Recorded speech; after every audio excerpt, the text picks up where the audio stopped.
Good evening and welcome to the special meeting of the Northampton City Council and the City Council Committee on Finance. This is the public hearing on the fiscal year 2026 budget. We will begin by convening in full council and then we'll recess to finance. Laura, would you call the roll, please? Sure. Councillor Dobbs, not present. Okay, Councillor Elkins. Here. Councillor Jarrett. Here. Councillor Clemmer. Here. Councillor Labarge. Here. Councillor Maori. Here. Councillor Moulton. Here. Councillor Perry. I hadn't seen him. Let me see. He's on Zoom. Sorry. Okay, let me make him a co-host quickly.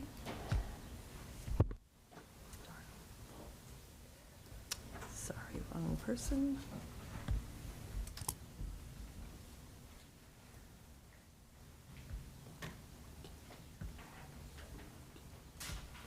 Councillor Perry. Here. Okay. You have a quorum. Thank you. This meeting and all participating in person and on Zoom will be audio and video recorded. The meeting can also be watched on Comcast Channel 15 or by streaming on Northampton Open Media's YouTube channel. I'll now turn it over to Councillor Maori. Okay. Okay, good evening. I believe we need to do a roll call for finance. Welcome to the first of two nights of budget hearings by the Committee for Finance. And yes, Sure. Councillor Maori. Here. Councillor Moulton. Here. Councillor Labarge. Here. And Councillor Elkins. Here. And we have a quorum. Okay, so we have a quorum. I want to announce you're being audio and video recorded. And tonight we're going to be hearing from, we'll have two presentations. First, we're going to hear from the Department of Health and Human Services. And then we will hear from the schools department. We'll hear from Dr. Bonner in the schools department, and also a special brief presentation by the chair of budget and properties from the school committee. So the way we're structuring it is we're going to, I encourage folks to ask questions or submit, public testimony for the department, that you're interested in leaving that comment for. I mean, any of the public comment periods, you can talk about anything on the budget, but I do encourage people to comment during the time when that department is presenting. So there'll be a presentation, and then after the presentation, there'll be a public comment and question period. Councillor Moulton will gather the questions, and at the end of that period, we will submit them ourselves back to the department heads. So you can ask the Finance Committee your questions, and we'll be tracking them. And during the presentation, I would like to say, just the Finance Committee members, if you have any clarifying questions, you could ask them during the presentation, but I would like to, suddenly I'm echoing. Okay. So only clarifying questions during the presentations, and then any substantive questions or comments will be after the public comment period. So we're doing it a little differently, and we're going to let the public give comment and ask questions first before councilors really start weighing in or asking questions. And yes? The questions that we made up and sent it to the mayor and to the department heads. Right. Well, that's something. Because we were asked to do that. Right. Well, why don't we check in at the first recess about that before we. I haven't seen those questions or answers, so. Laura has them. Oh, okay. Mayor has them. Okay. Meredith has them. Bonner has them. Okay, great. So, perhaps one thing we could do is we could say those questions again with the responses, during that time after the public comment. But let's check in about it. Thank you for that reminder, Counselor. Thank you. Okay. So also a reminder that public hearings are essentially information gathering council will have another time in which we really deliberate over the budget, and we will, at the end of the second night, the Finance Committee will vote on a recommendation around the budget items, but the actual deliberation and vote on the budget will be in full council on June 5th. So tonight is really, we should be thinking of it as getting all our final questions answered and really understanding the budget before we deliberate. Let's just see if there's anything else. I guess I would just say, all of us are in community together, and democracy means nothing without this type of public engagement. So thank you for being here. Okay, without further ado, we're going to have Commissioner O'Leary give first a presentation. I'm not going to time presentation, but I did give a ballpark. But I won't put the timer on. I'll just look at the clock, kind of.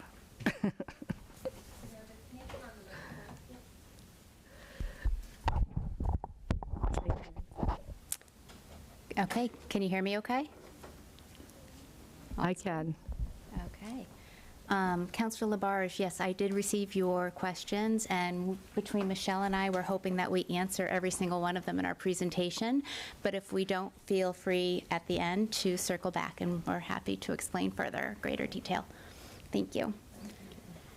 So, good evening, everyone, and thank you for the opportunity to present our fiscal year 2026 budget on behalf of the Department of Health and Human Services. I want to begin by expressing sincere gratitude to the City Council for your continued support in public health and for the thoughtful, diligent work you do on behalf of our community, especially during these increasingly complex and uncertain times. Your dedication and your responsible governance to our community and the well-being really can go unnoticed at times. And I understand that some of the decisions that you have to make don't come with ease. So your dedication and your responsibility, we deeply appreciate it, and your commitment to asking the hard questions and making these difficult decisions. Tonight, we respectfully submit our fiscal year 2026 budget request in the amount of $1,390,931. Oh, sorry. Didn't even notice.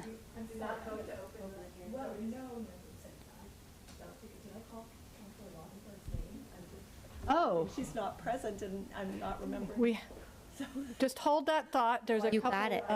Why don't you? She's not, her box isn't checked on my roll Okay. call, so that was what I was Do you want noticing. to see if she's on Zoom or no? Yeah, just. Okay.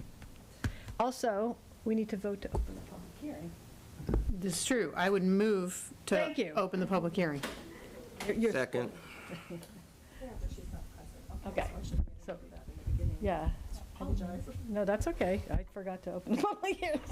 And Laura, can you put the presentation up? Do you mind? Sure. So we need Sorry a about roll that. call on the opening the hearing. Do we if we're all here?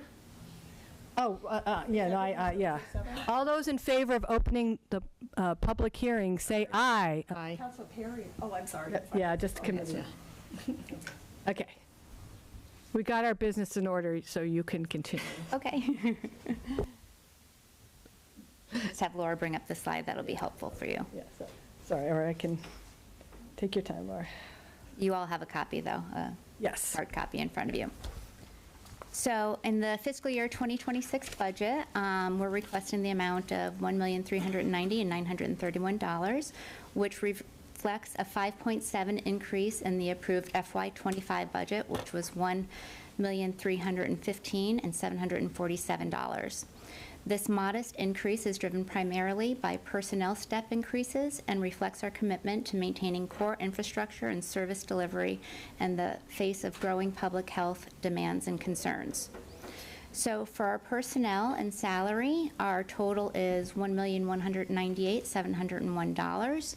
This represents 86% of our total budget, which is only 1% more than it was in fiscal year 25.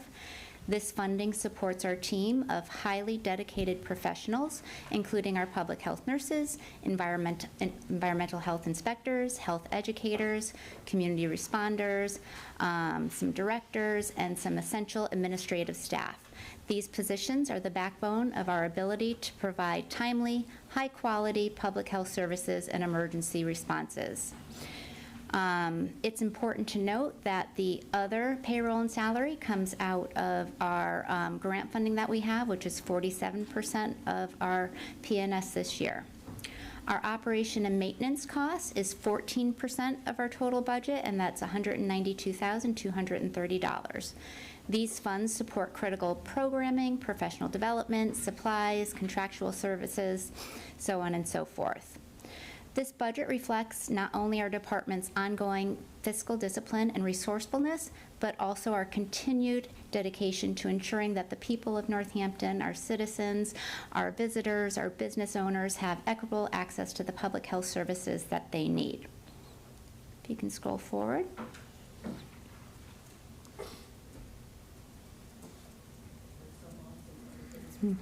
Can you put it on slideshow for me, Laura? Do you mind? It's on slideshow. It is, huh? So then,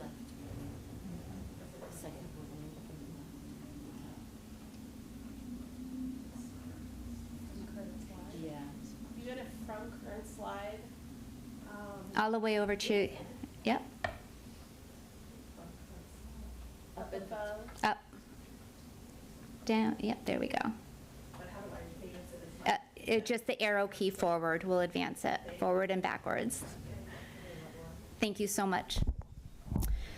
So when I began my tenure as the director of the Northampton Health Department 14 years ago, we were a very different operation. We didn't even have an equivalent of 4 full-time equivalent employees, and that was including myself, and our budget was under $200,000 for PNS and for operating services. So with a limited budget, we did struggle to meet the mandated services of a traditional health department, such as environmental health inspections and communicable disease surveillance and investigation.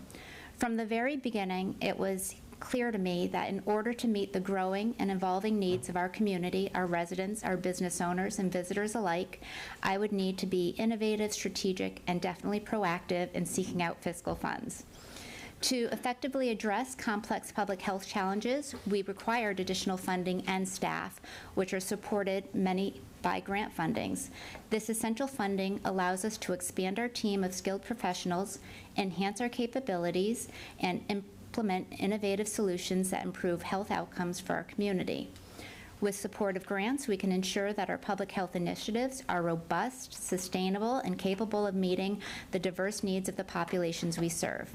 As you can see in the screen, in the accompanying table, from fiscal year 15 to fiscal year 25, we succeeded in ascertaining about $14 million in grant funds.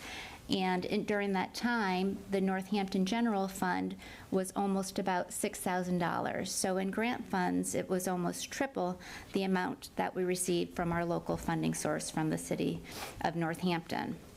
These funds have been essential in transforming our capacity, not just expanding from a health department into a fully integrated human services agency, but also enabling us to tackle pressing issues like public health preparedness, substance use prevention, housing and social determinant health, and behavioral health navigation through one of our divisions called the Division of Community Care.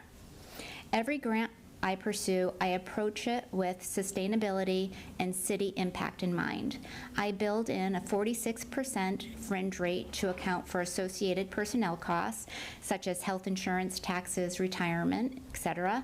And I also include, when possible, a fiduciary or a host fee to help offset the administrative costs that the city assumes by housing these programs. Over the past 10 years, I've been able to collectively account for over $2.4 million to give back to the city for host and fringe. In fiscal year 25, we experienced a notable successful year in securing external funding, bringing in over $2.7 million in grant awards. Of this amount, approximately $600,000 was allocated in fringe benefits and host fees.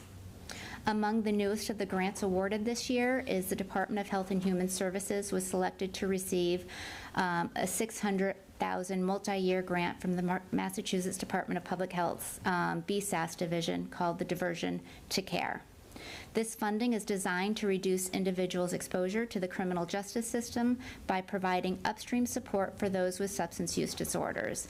The DivCare program will foster meaningful partnership among community-based organizations, public health departments, public safety agencies, and the judicial system, allowing for a coordinated, compassionate approach to harm reduction services and crisis response. If successful, and assuming continued state investment into this grant, we have the potential to be funded until the year of 2032.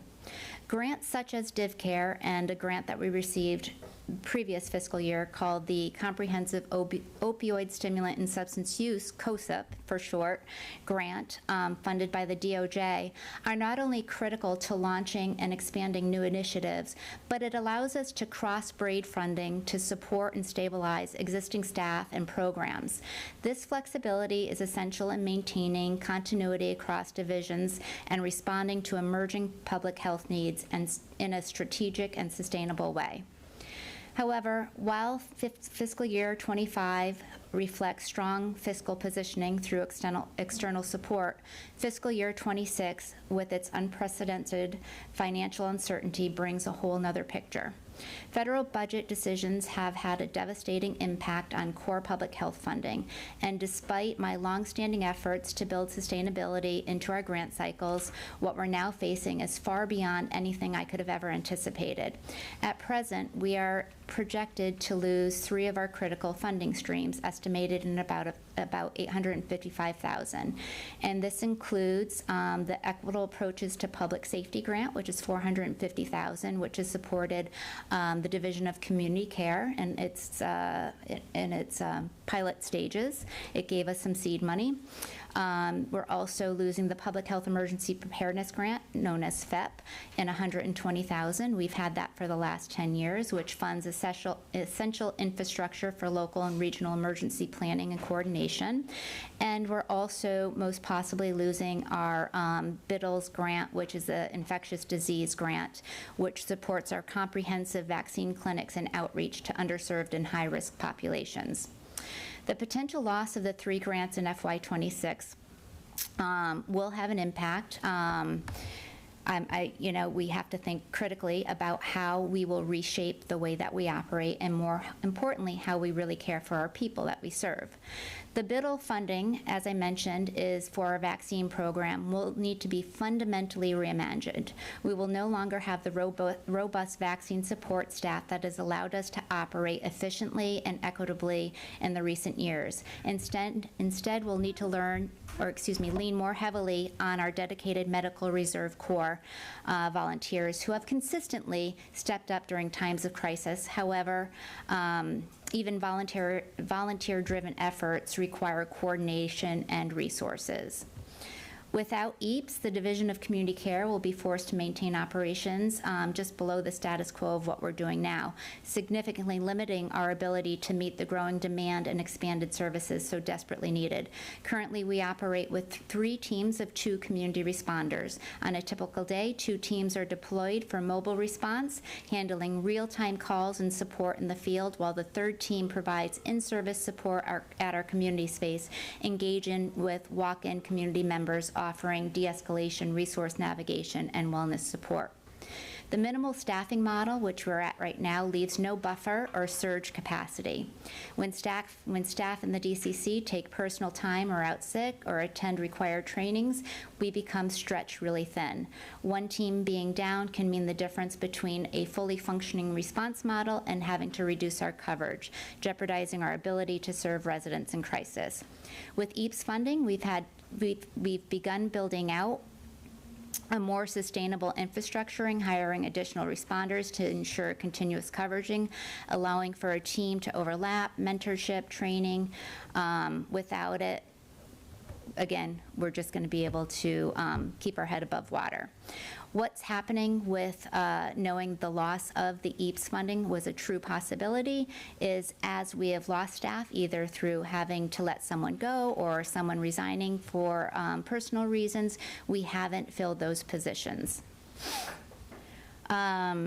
So EAPS funding is not just about staffing. It also directly enables the purchase of essential equipment and supplies that we need, like radios, tech devices, emergency kits, harm reduction tools, some of these things that we're going to have to strategically think about when it comes to relying solely on our operating and maintenance budget. The loss of FEP funding is not just a blow to Northampton, it's a loss to the Hampshire County on a whole.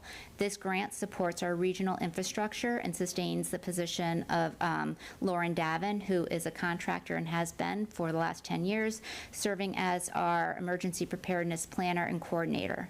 Lauren's been the backbone of our regional preparedness for over a decade. Her work has ensured that we have comprehensive, exercised emergency response plans spanning many municipalities and many disciplines. It's no exaggeration to say we would not have made it through COVID-19 without her. She was there every step of the way, coordinating sheltering with me, ensuring PPE distribution, and providing calm, consistent leadership during most of the most uncertain times. Her departure would represent not just a professional gap, but a loss of institutional knowledge, trust, and continuity that is absolutely irreplaceable. So while the potential loss of these critical funding streams presents significant challenges, it may not necessarily result in reduction of services. The Department of Health and Human Services has long prioritized fiscal responsibility, strategic planning, and the creative cross-braiding resources to protect and sustain our essential programs. This foundation enables us to navigate uncertainty with focus and flexibility. Still, the evolving fiscal and public health landscape shaped by the federal budget cuts and shifting priorities requires us to think differently and act decisively. These anticipated losses do pose real risk to staffing stability, program flexibility, and momentum we've all built over the decade. But despite the headwinds, the Northampton Department of Health and Human Services team remains extraordinarily dedicated, consistently going above and beyond their capacity because they genuinely care about the people we serve. Their passion, their compassion, and professionalism are the backbone of our department's success. Next slide, please, Laura. So as we move into the heart of the presentation, I really want to take a moment to reflect on the breadth and the impact of the services provided by the DHHS. Our work spans a full continuum of care, grounded in both upstream and downstream public health strategies that collectively shape the well-being of our community.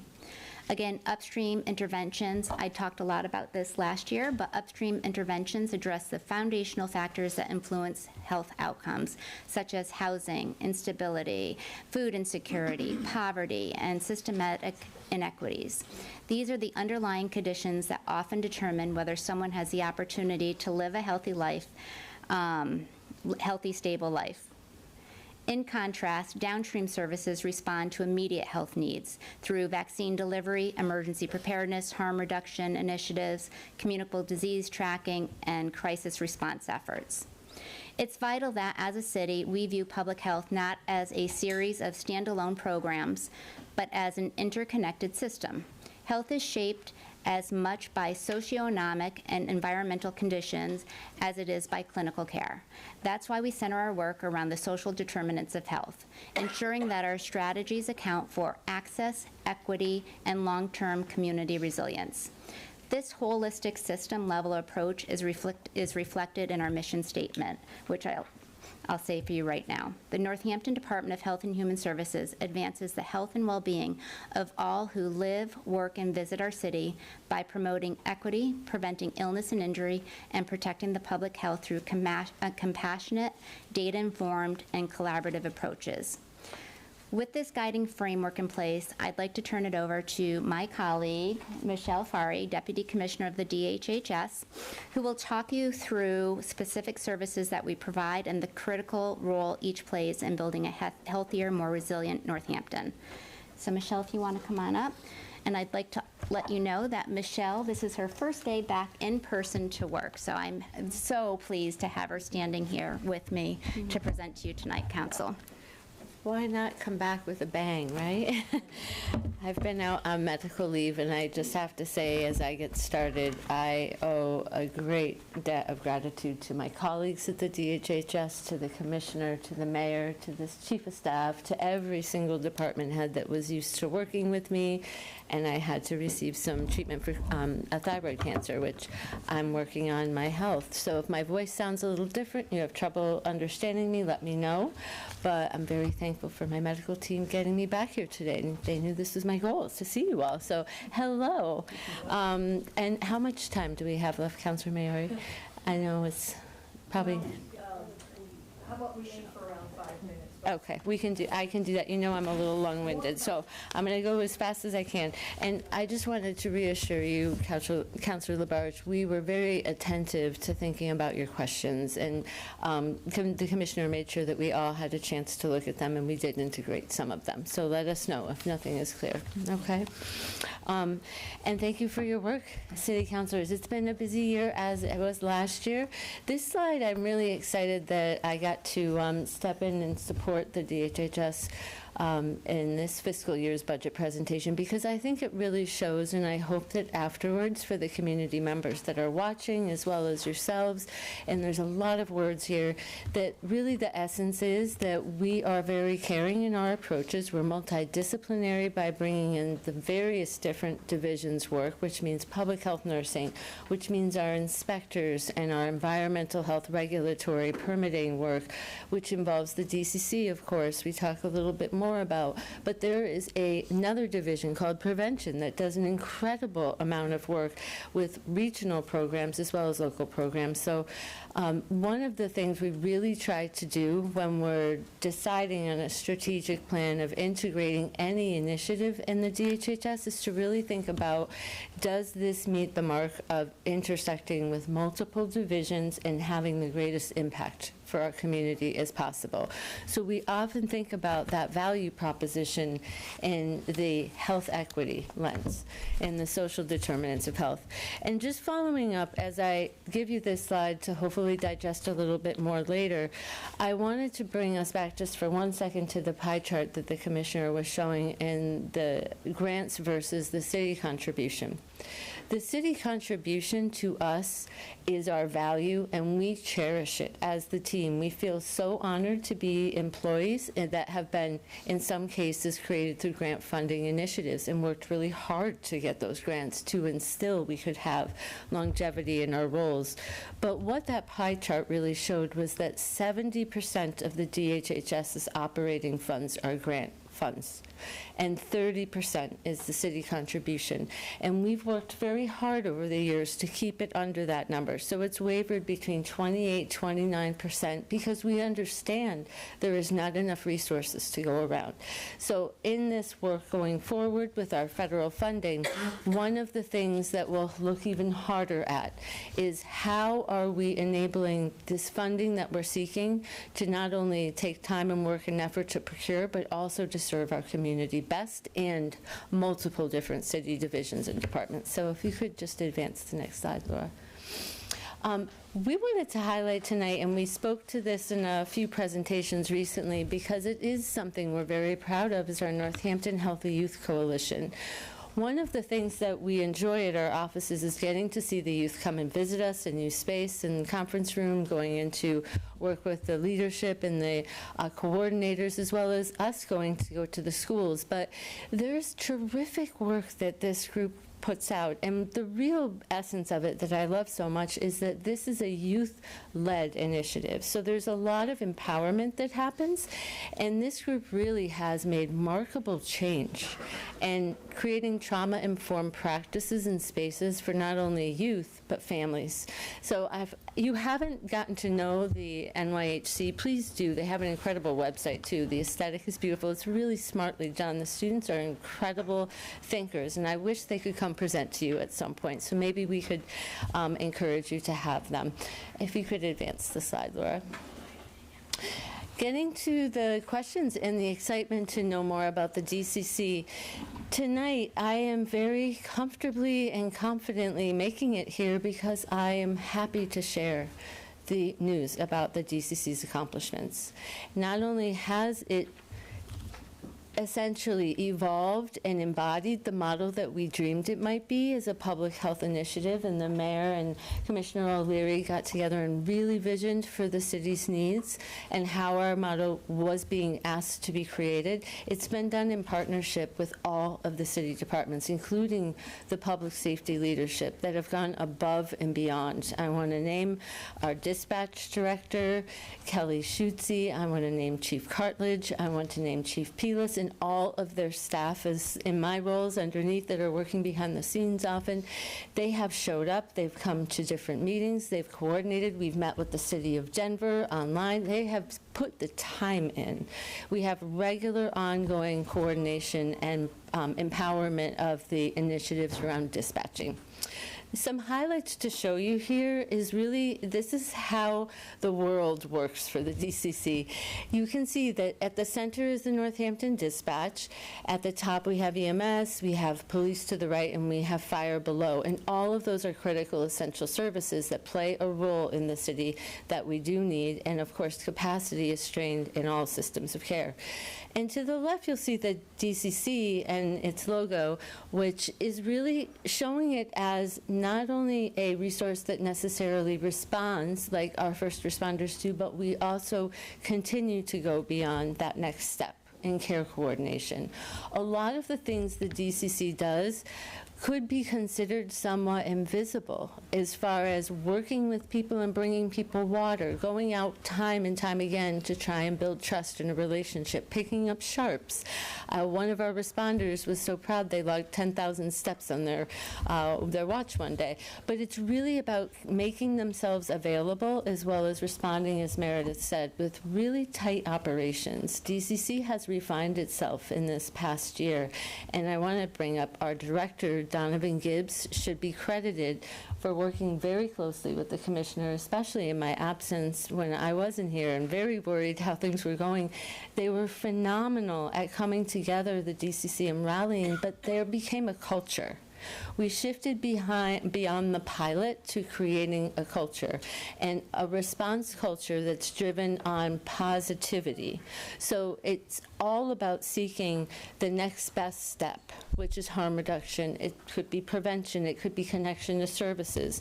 But if you want to advance, Laura, I just want to give you some data because everybody likes to hear about the actual numbers. And the mayor did mention at the budget presentation that DCC served 1,000 people or more, and that's very true. The DCC's actually served more than 1,200 people. And this slide is a little cut off, but if you'd like, I can read it out to you, but for time's sake, I feel like I shouldn't.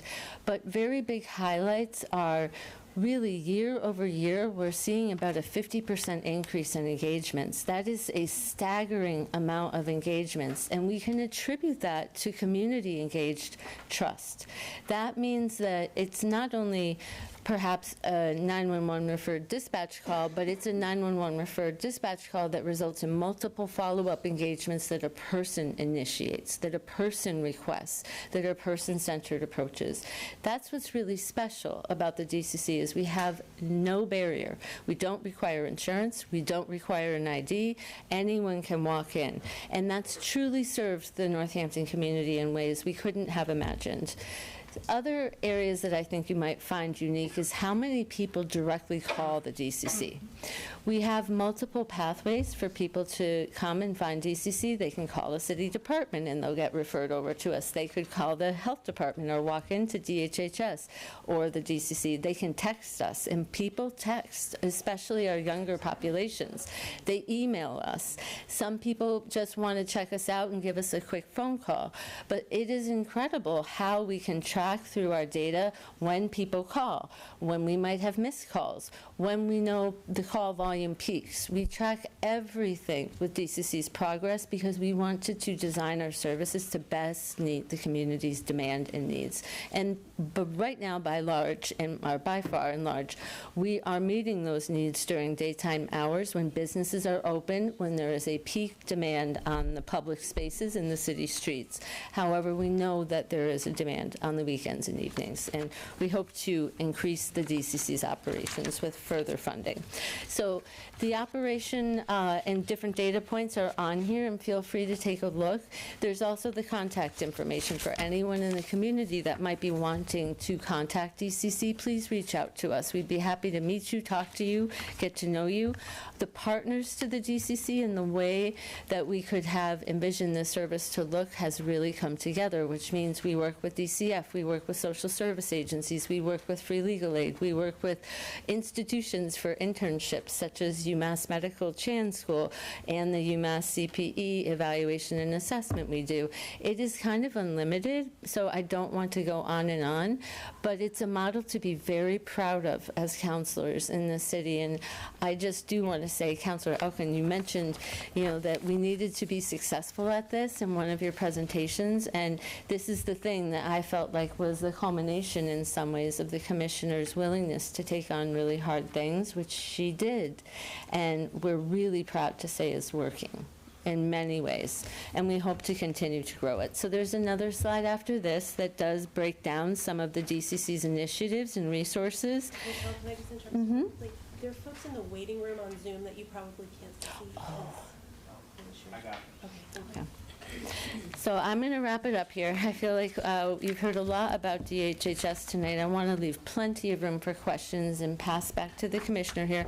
But in this slide, you can see we've partnered with the School of Justice in the Western New England College, where we have a legal kiosk inside the DCC, the first one in Hampshire County. It's amazing.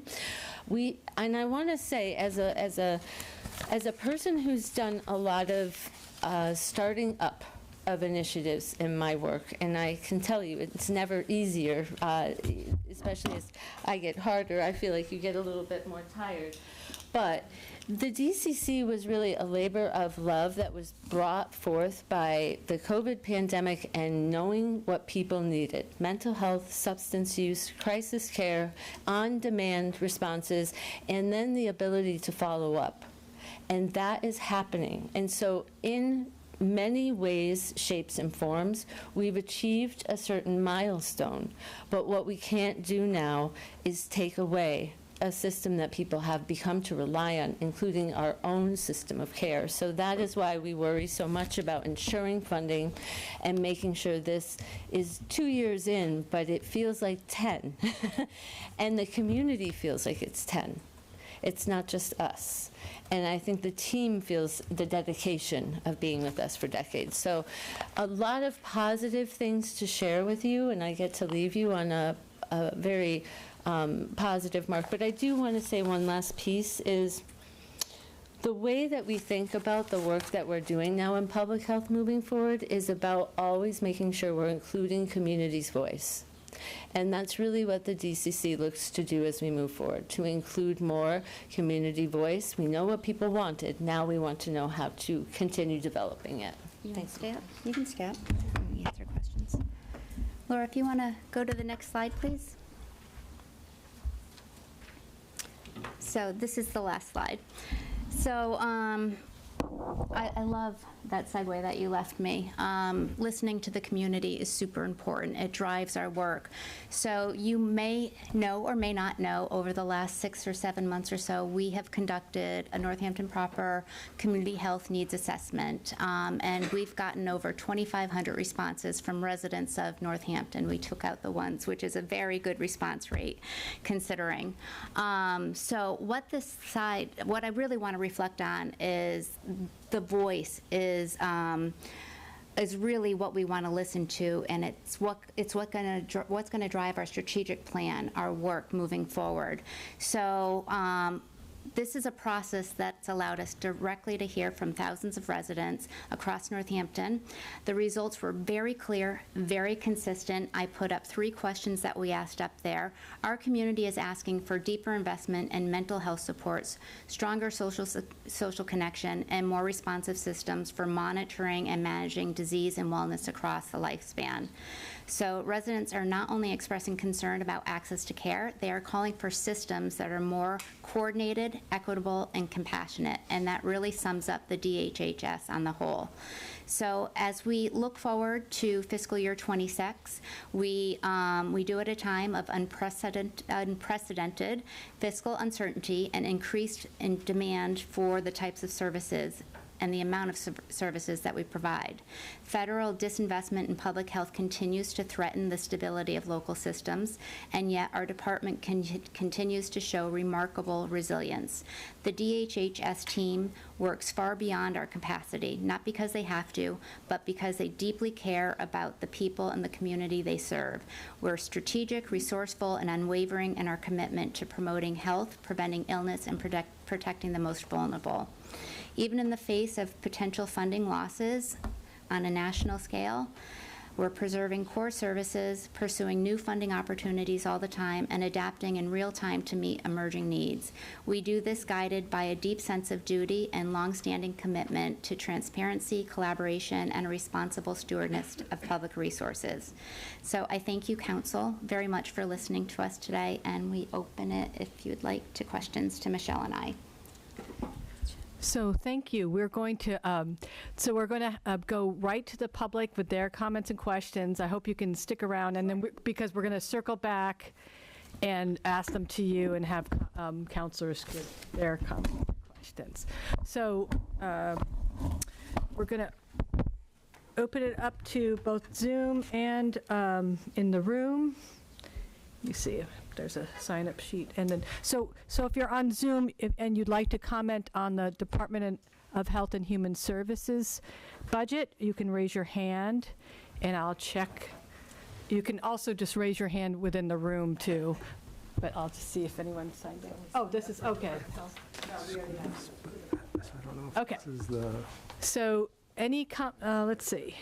Anybody in the room, members of the public that would like to have a question or a comment? Yeah, hi. Oh, and I'd say your name and town and name. Evening, Ace Taylor, Ward 3, Northampton. I wanted to speak about the Department of Community Care. Well, I think the work that's been done has been excellent. There was a piece missing from the history that I want to speak to, which is the Department of Community Care was formed in direct response to the request to divest from the police, in that there's a lot of work that the police are asked to do that they are not able or trusted to do, particularly in light of a lot of violence and murders, particularly during 2020, and continuing to be ongoing. I am not sure who I'm addressing this question to, but particularly in regards with how little the city is directly giving to the Department of Community Care, the fact that their line item budget is 0, and the police still remains undivested from other than in 2020, I'd like to request a continued rebalancing. This is possibly too late for this fiscal year, but finding the services that the Department of Community Care is doing and is continuing to do and continuing to grow, they need investment. And yes, that money does have to come from somewhere, and historically, it came from defunding the police. So, particularly in light of past commentary about that, I would ask that that continue. Thank you. Thank you, Ace. Yeah, Michael. Online. Yeah, I had a similar question. I won't repeat sort of what's been said already, but... Just say your name. Oh, sure. Michael Stein, Ward 4 in Northampton. One of the questions that come up over a number of years here is, like, what is the actual what's the actual obstruction to DCC responders responding to calls? And we've heard things that it might be some sort of legal issue or certification or union fight. Like, I don't know what the impediment was, but the reinvention of this concept as sort of a public health initiative does feel very odd, given where its origins started and what its intent was supposed to do. And it's hard not to see it as the sort of retreat from the summer of 2020 that has only been accelerated by the Trump administration. But I don't know what happened there. I didn't know we were building a DHHS and that DCC was going to be this multifaceted public health group. It was supposed to be a non-police responder, and that never happened. And it's unclear exactly what the impediments are. So I'll come back next year and ask again. Maybe 1 year we'll find out. But what is actually the issue with folks responding to calls? Okay, thank you. I have there's one person on Zoom, and then you're up there. Let's see, Lee, let me excuse me. I think I have to unmute you, Lee. Okay. Did that work? Good. Welcome, Lee. Okay, great. Hi. Yeah, just welcome, and if you could just state your name and city or town. Sure. My name is Lee Graham. I am a resident of Ward 1 in Northampton. I had originally logged on to really speak to the school budget discussion, but I actually am so glad to see, not glad, but the affordable housing return from the survey that HHS conducted. I just want to highlight and amplify how critical this discussion around housing and housing affordability is in our city. I actually think it is the wealth inequality that we have in the city is really underpinning so many of our budget discussions. As we're an aging city, we're a changing city, and we don't have a housing mix that's meeting the need of the community. This is not HHS's solution alone, and it's not even something the city can address on its own, but I really want to encourage our different city departments like planning, Health and Human Services, and others to really try to come together and work on this issue, and really acknowledge that the city, many residents are struggling with affordability, and maybe connect our city's challenges to broader discussions happening in the region and the state and the nation. If that's probably happening already, but maybe it's not as obvious to residents. So just want to highlight how important this is of an issue for our city, being able to fund the services that we want and to create the community that people want Northampton to be. Thank you. Thank you, Lee. I think Luke, and then, well, I think I saw Luke and then Nathan.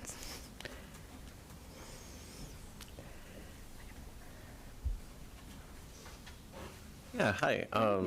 Luke Rotello, Ward 5, Northampton. So without belaboring the point further, I would just like to make a note that the notion of the DCC coming about as a labor of love is a very interesting way to, it's a very interesting abstraction of the class struggle and the struggle for Black lives that actually produced that department. To Mike's point, I don't think that we can sort of retreat from how that came to be.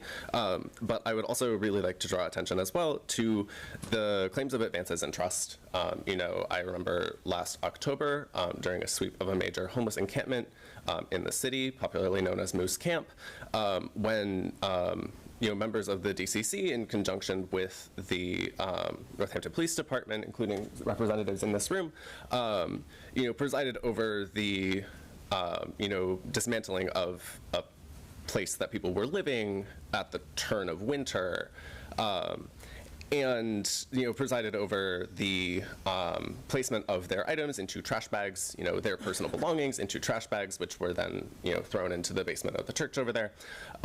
So there's this notion of claiming advances in trust, the community is trusting us more, but what does that actually mean?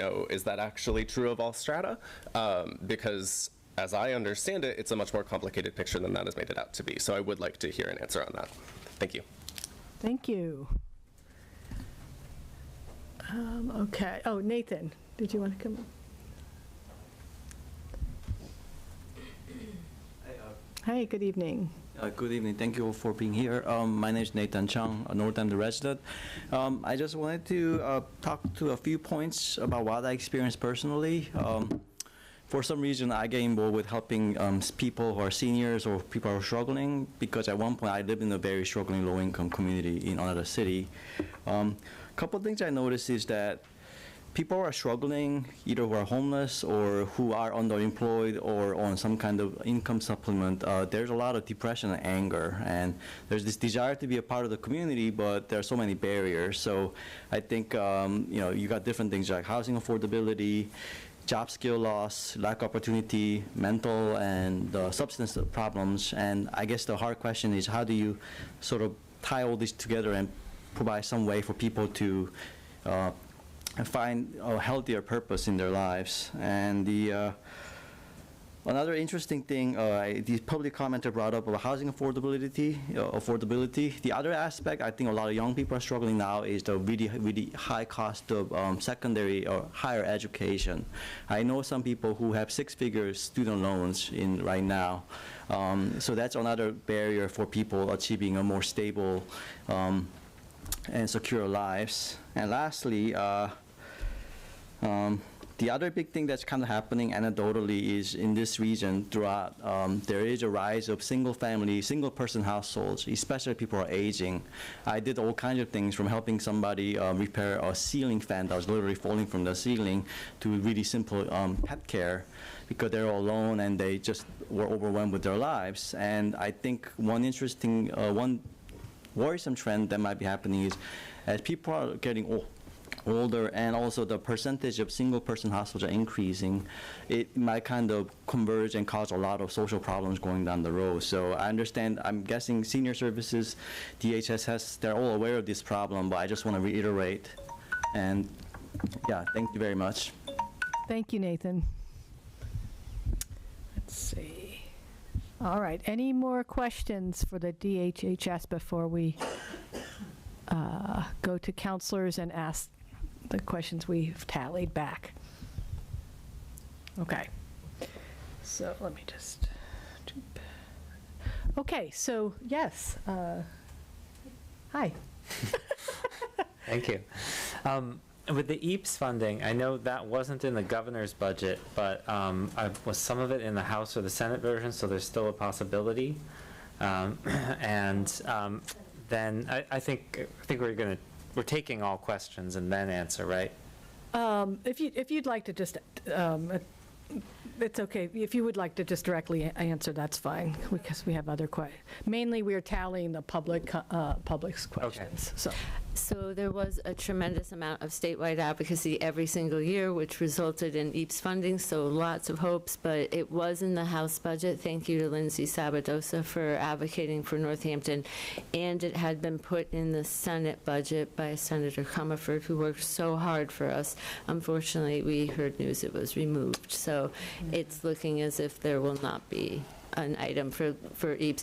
There was hope, too, that we could appeal to the DPH commissioner, being this public health model I know is so important and critical to many of the health equity initiatives, but with DPH also being so inundated with federal grant funding losses, it's very hard right now for them to be able to allocate funds. That's very frustrating. The other question I had was about evening hours. Many people need support in the evenings. I understand the plan was to expand to evenings. What are your thoughts on staggering some of the hours of the current staff so that some staff are available in the evenings that are most needed? That's a great question. Thank you. So we have thought about doing that, and when we were bringing on a third cohort, that's exactly what we were going to do. But at this staffing model that we have right now, it's not safe because you need a lead community responder, you need a supervisor. We don't have enough of the critical infrastructure to be able to support staggering hours. We have been able to extend hours during times of need, such as inclement weather. Whenever there were cold days, we extended our hours till 8 or 9 p.m. to make sure that everyone, we could get everyone in a shelter who wanted to be in shelter. We plan on being open, if there is a heat event, related event. We have opened on holidays because we also know that people, to we have more people that are escalated after a holiday. So if it's a long weekend and then it's a Monday and we're not due to come back till Tuesday, if I have volunteer staff to come in, we'll open up on that Monday. But it's not as easy as just getting a mobile response team of 2 to come and extend the hours. There really has to be the infrastructure. We have to have someone, our internal, we call them a community responder communication specialist, is our internal dispatcher. So someone has to take the call, whether it's via text, email, phone, dispatch referral, so that person has to be there. We have to have a supervisor there, and then a lead and responders, so. I think, Councilor Jarrett, too, what's been really interesting is the planning for DCCs involve the community partners, so CSO and MANA and other social service agencies. So we know MANA is closed on Fridays, so we provide additional supports on Fridays. There's a lot of communication about capacity and distribution of capacity, because we can get peaked at capacity, or MANA's peaked at capacity. Water events, flood events. I mean, there's a lot of things relating to weather often that is climate justice work that DCC does that's just folded into these responders' work. That's new services we didn't have before that people utilize, but a lot of coordination. And I'm going to just add one more thing. I hope you don't mind.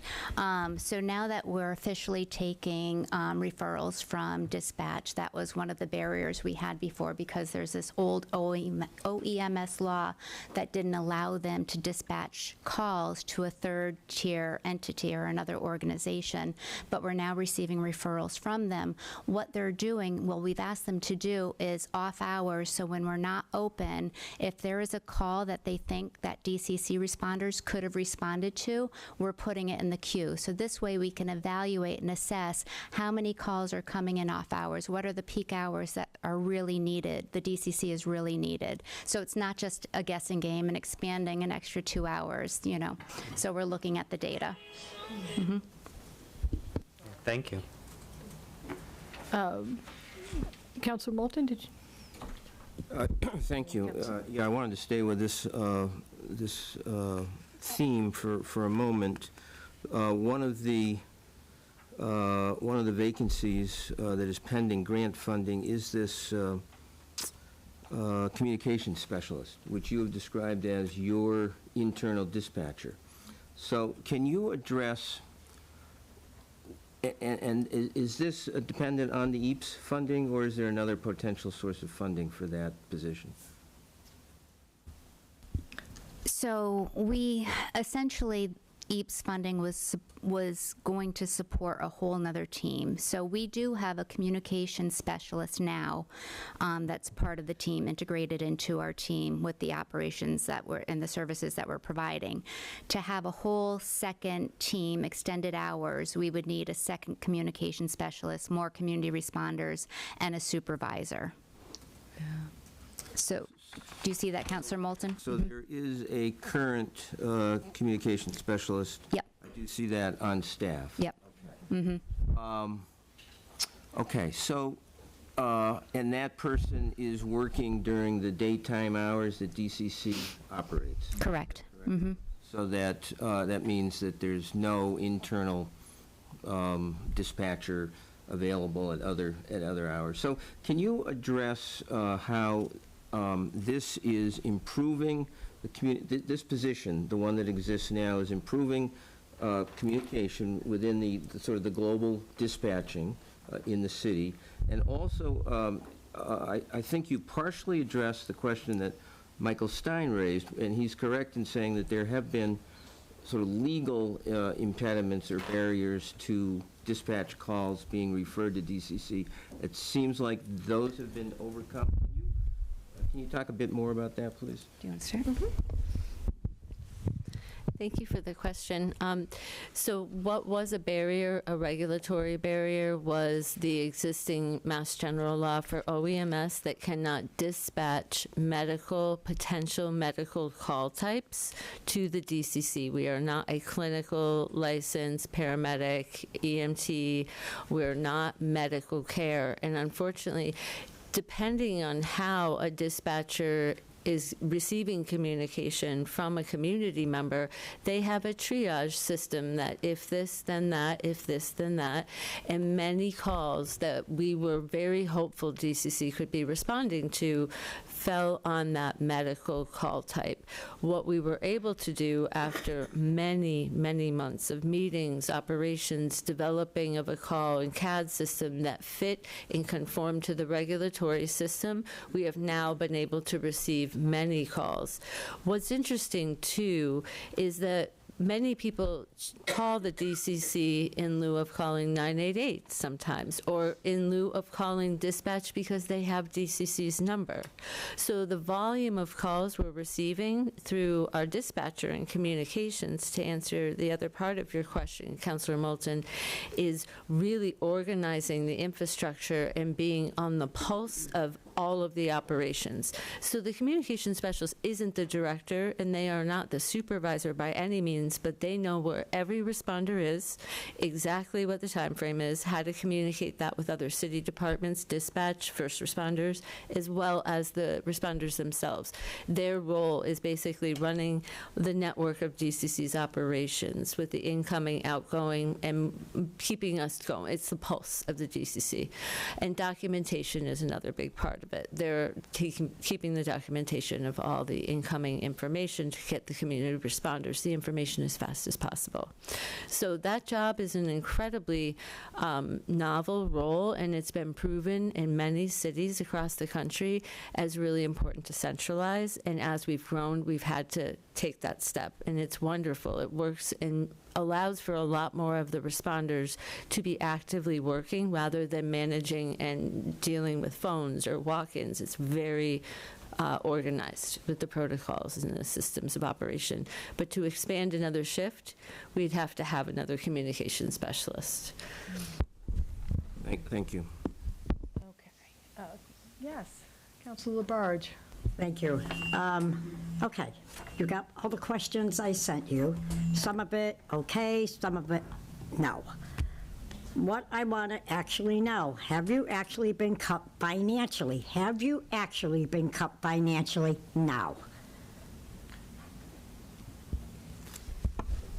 Thank you, Counselor, for the question. Are you referring from the city general fund? Have we been cut financially? The answer is no. Anything right now that you've been told that you are cut financially? The grant. Federal grants? That's right. So, well, we haven't got the official word, but the writing is on the wall that we will not be receiving EAPs. We will not be receiving fiscal year 26 BIDLs, and we will not be receiving fiscal year 26 FEP. So that's the damage right there if that happens, right. Correct? Mm-hmm.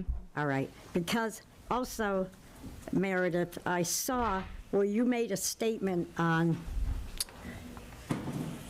that you do state 11 positions are okay on community care budget. How are they funded, please? If the federal is not being involved here, how are you funding? Where's that money coming from? Sure. So we have 6 positions that are on the city budget.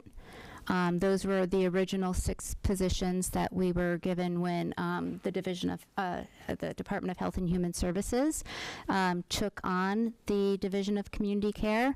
And then the other positions, we're doing some cross-braiding with some grants that we have. I'd mentioned the BSAS DivCare grant will support some of our staff, and our COSEP grant will also support some of our staff.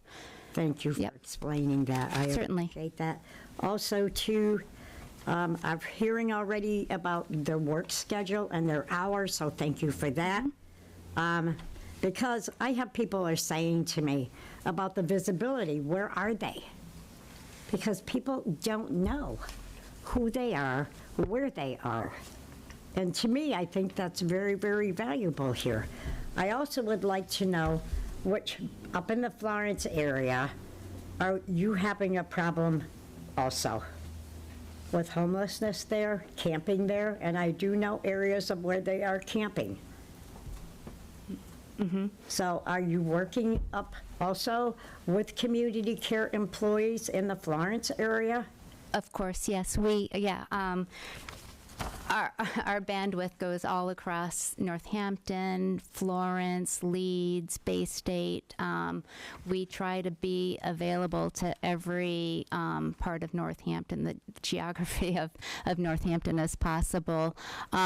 We work with people who currently are residing in some of the camps.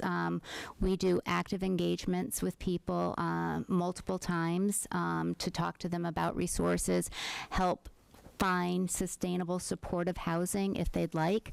To date, we've actually, and I take great pride in saying this, we have gotten 32 people in supportive housing who were on the streets of Northampton in the last year and a half.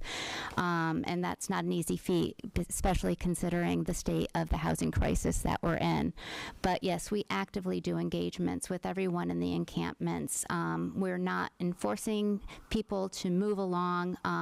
It's hard when there's no place to go. But we do work with all of our partnering collaborative agencies in the community like CHD, CSO, to make sure that people have the resources that they need when they're ready.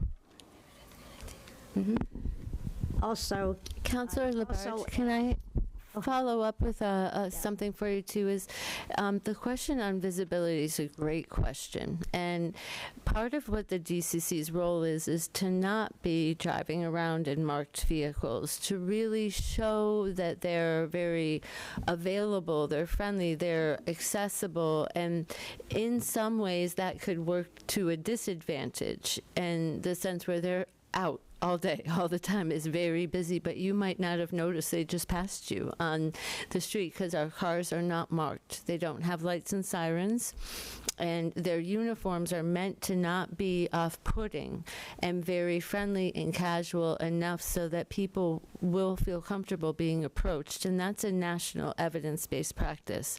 But the other thing I wanted to say is we do serve the people who have been most marginalized in Northampton, our community members who are unhoused and most vulnerable. But we also steadily and increasingly support people who are stably housed, families, businesses. We are serving everyone. it's an inclusive approach. So much of our call volume is coming from residents who are longtime residents of Northampton. The mental health crisis is a crisis of people that feel very shame and stigmatized, feel a lot of shame and stigmatized, and our goal is to unpack that and make them feel seen, and person-centered approaches, low barrier to care, following up and letting them set the pace and tone. And sometimes that can have us at visits for a longer stretch of time or much shorter. It's a very unique approach. But I wanted to just mention that, is you might not know you're seeing them sometimes, and I hope you do come see them at the DCC. Meredith, also I have another question for you, please. I do know that you have spent a lot of time as our commissioner, and I want to thank you for all the work that you've done. You have been unbelievable. And it's not an easy job. I mean, we are expanding. We can see the difference from the beginning and how far you are with community care. And you do know that our schools are suffering really, really bad. And I know you and I had talked about this, about community care, and the amount of positions you had at that time were 15. So where are you now as far as how many community care workers you have? And also, do you think that that level of the next department that you want to add on to your Department of Community Care, which was hopefully going to happen and it has not, of our public schools, of being able to call in regards of helping them out with their staffing because of the training that they would be getting with behaviors and so forth like that. So do you think that will happen, Meredith, with the training? I mean, I take that at heart here because we're really short of staffing. in our community with our schools. And when we have to take positions and move them from one place to another, this would be very helpful. Like having somebody out in the halls, monitoring the halls. And that's another big problem I have too, is that the bathroom doors are locked. Never had to do that, you know? So I just want to hear it from you as the commissioner of, do you think that part that you want to do is going to be affected by federal grants? So I hear you, Counselor, and thank you for asking it very directly. I don't ever, nor have I ever really anticipated when I think about our expansion and supporting the schools, I never thought of it about having our Division of Community Care responders in the school, working in the school 6 or 8 hours a day, you know, monitoring the halls. How I think of it is by being a support, an extension of the schools and coordinating with either their guidance counselors or their, I don't know if they even have a resource officer in there, but a support to the families to really kind of grind down on the services on how we can best serve the community, which is the schools. So it's, again, not being in the schools providing the service directly. It's an extension of the schools and the work that they do. It's, you know, I'd love to spend 2 hours with you and really kind of do a deep dive into the community health needs assessment, because a lot of the data that came out of there is some of the things that families are looking for expansions of services in the schools that aren't directly programs of the schools, where the DCC could support. And that could be with after-school care programs that help build connections, because children don't have connection anymore between, you know, what happened in COVID and doing at-home school and social media.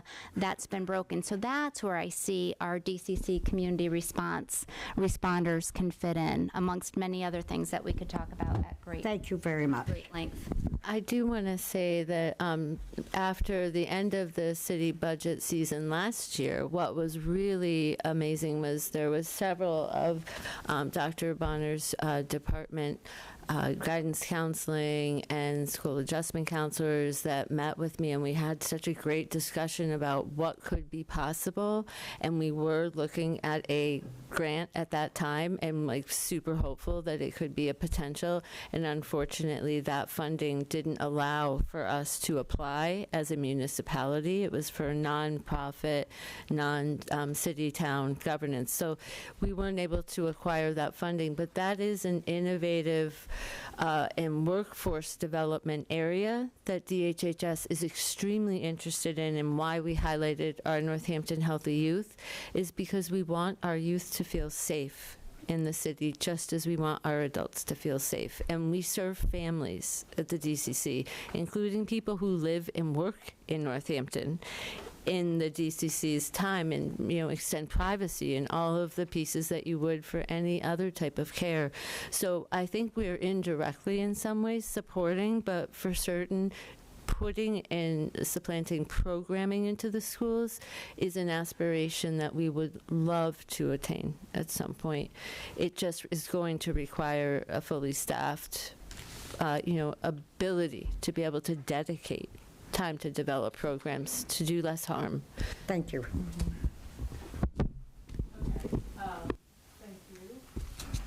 Councilor Moulton, is this a good time to kind of check in about any questions that were brought up? Yes. It sounds like you had some of them Yes, addressed. I think the other large question that was raised during public comment was, because the DCC arose from the Reimagining Police initiative, to have the question about shifting responses from police to DCC and unarmed response in some cases. Is there a correlation with shifting some budgetary resources from police to DCC?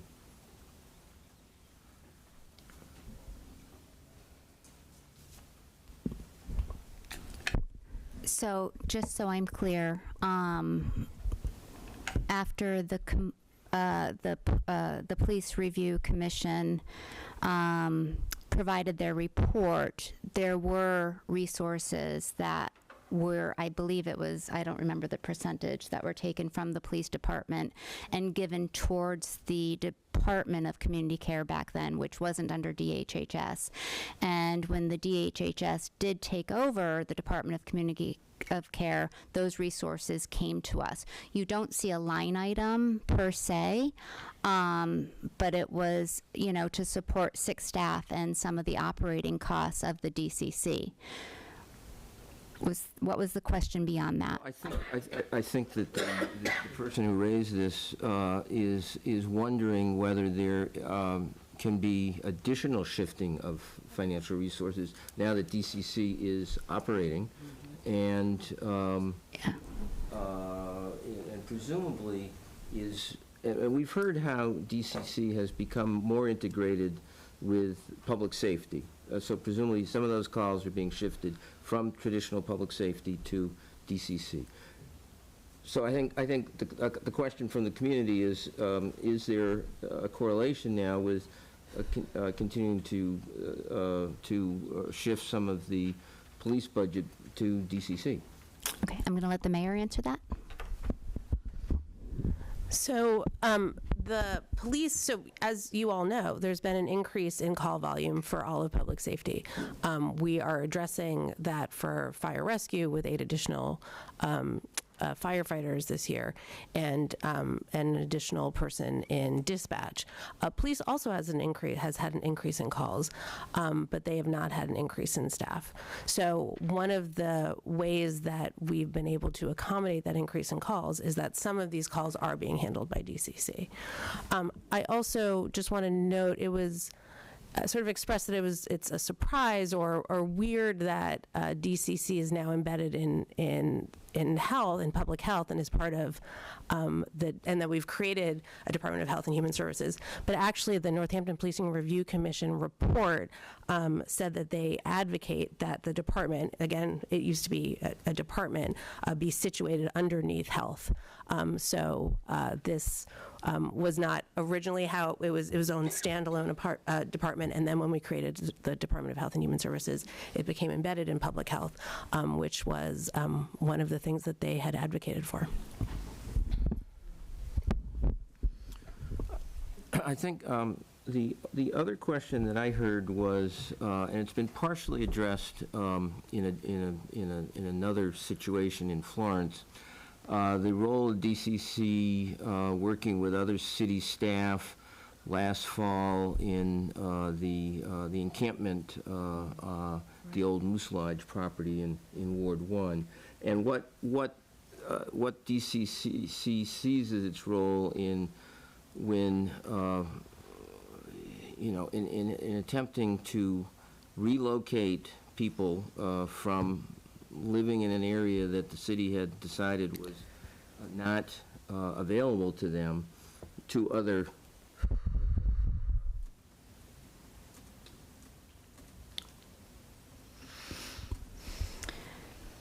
So, as we all know, either by choice or by circumstance, people are living in the streets of Northampton or in areas of Northampton, that are green and, are kind of tucked away. Regardless, we do have a high homeless population, and I think you heard the mayor speak the other day that it's increased by 50% this last year. What the mayor didn't say is that the face of the homeless has also changed. Like, we are seeing people that look like my grandparents that are homeless or on the edge of losing their home because of the fiscal uncertainty right now, not here in Northampton, but nationwide. We do everything in our power to help people and provide supportive services who are living in the streets of Northampton or in these camps. They like to refer to them as camps, not encampments. We do active engagements, provide resources. We go out there many times, if they're not ready the first, second, third, or maybe 50th time, we keep on going to let them know that they have a support system here in the city that they can come knocking or calling or texting any time of day, and we will help them when they're ready. This certain specific camp that was referred to, Moose Camp, was not a viable camp. The city has been so gracious over these years that we, people can live out in the open, and we don't bother them unless a public health nuisance has been created, or maybe public safety is at hand, or there are certain times that it's just not a viable camp, and sometimes it's because it's private property. There are reasons behind the scene that could make a place not a viable camp. Moose Camp specifically became that. So we knew about the camp since the day that we opened up DCC doors. We had been doing active engagements actually prior to September 5th, 2023, when we opened up DCC doors, because we wanted to know the people who are living in the streets of Northampton. Well, long story short, this was not viable. The city was asking for the people to move, and we wanted to make sure that the people had the resources when it came time that enforcement had to happen.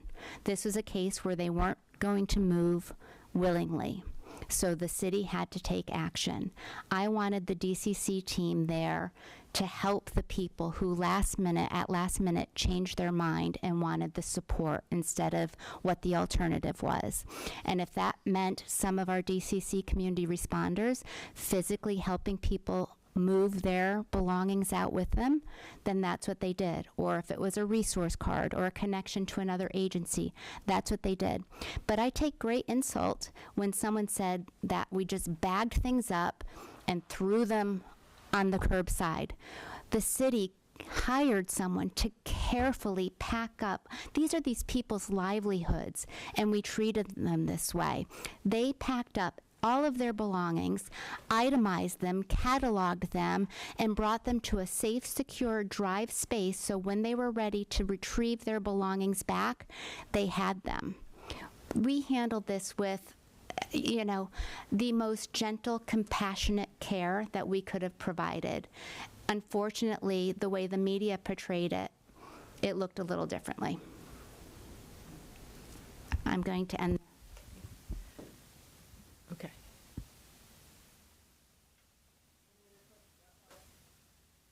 No. Oh, thank you.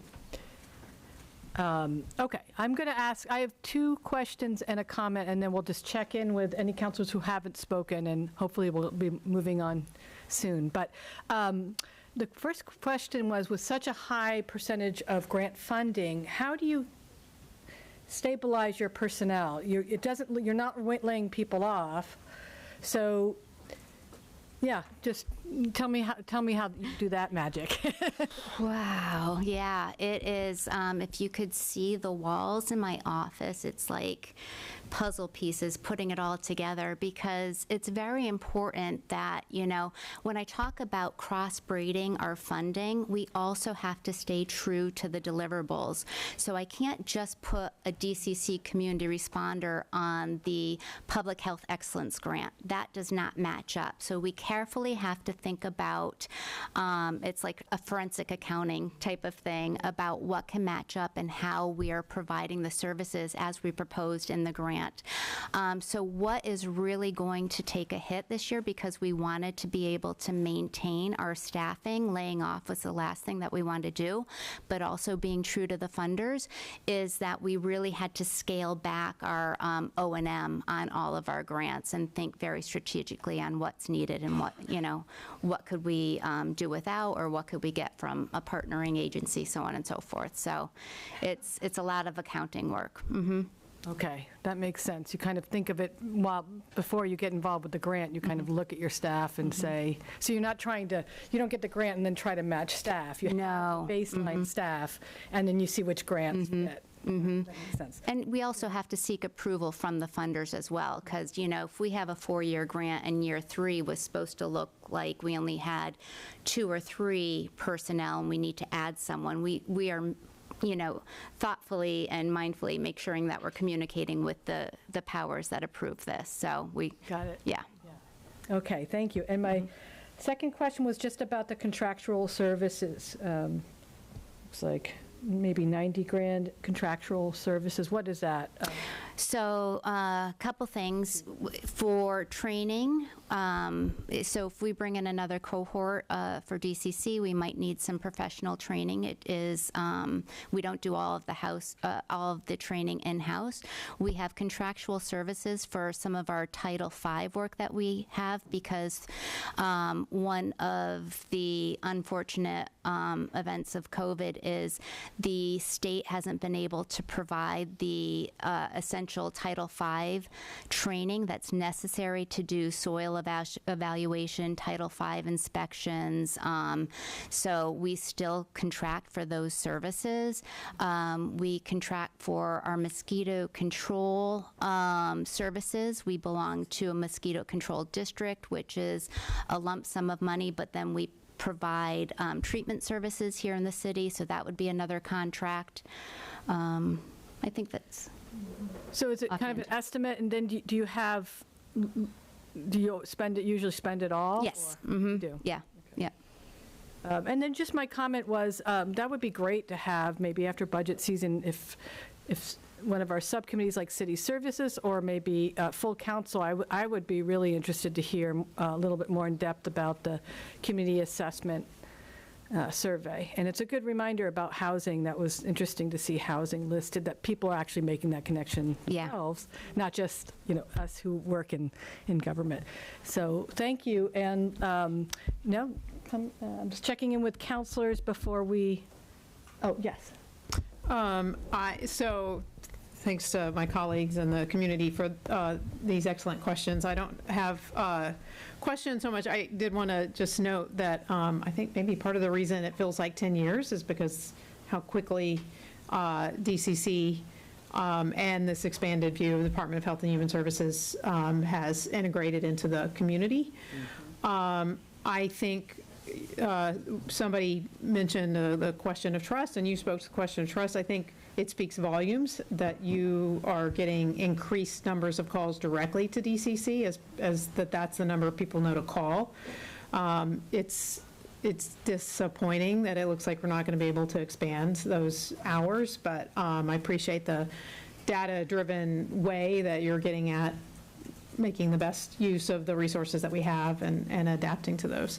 I also wanted to note, and this kind of gets along to housing, but other areas as well, is, and it sounds like some amount of this is certainly EAPS funded, or a good amount of it is EAPS funded, but the assistance to court-involved folks, and of course court-involved isn't just folks coming into contact with the courts through the criminal side of things, although I know you guys are doing good work with that, but also people facing houselessness, eviction, and the referral, assisting with the direct referrals to community legal aid, which is a partnership that's sort of different than MANA, different than some of the other nonprofit organizations that you guys work with, but is crucial, I think, to the integrating of the holistic services. So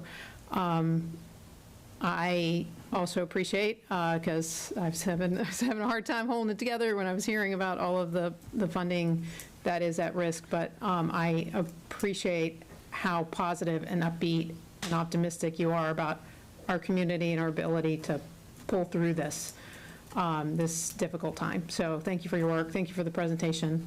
I know, and a little longer than we hoped, but we hear in various capacities from other departments throughout the year, but we don't get to hear from you guys as much. So thank you. So I'd echo that the idea to come back and hear more. There's any number of our subcommittees that I think could host that discussion. Councilor Moulton. Yes, these are my own observations now. Yeah, I would support that idea that we have a discussion, particularly around the community, the health survey, but also,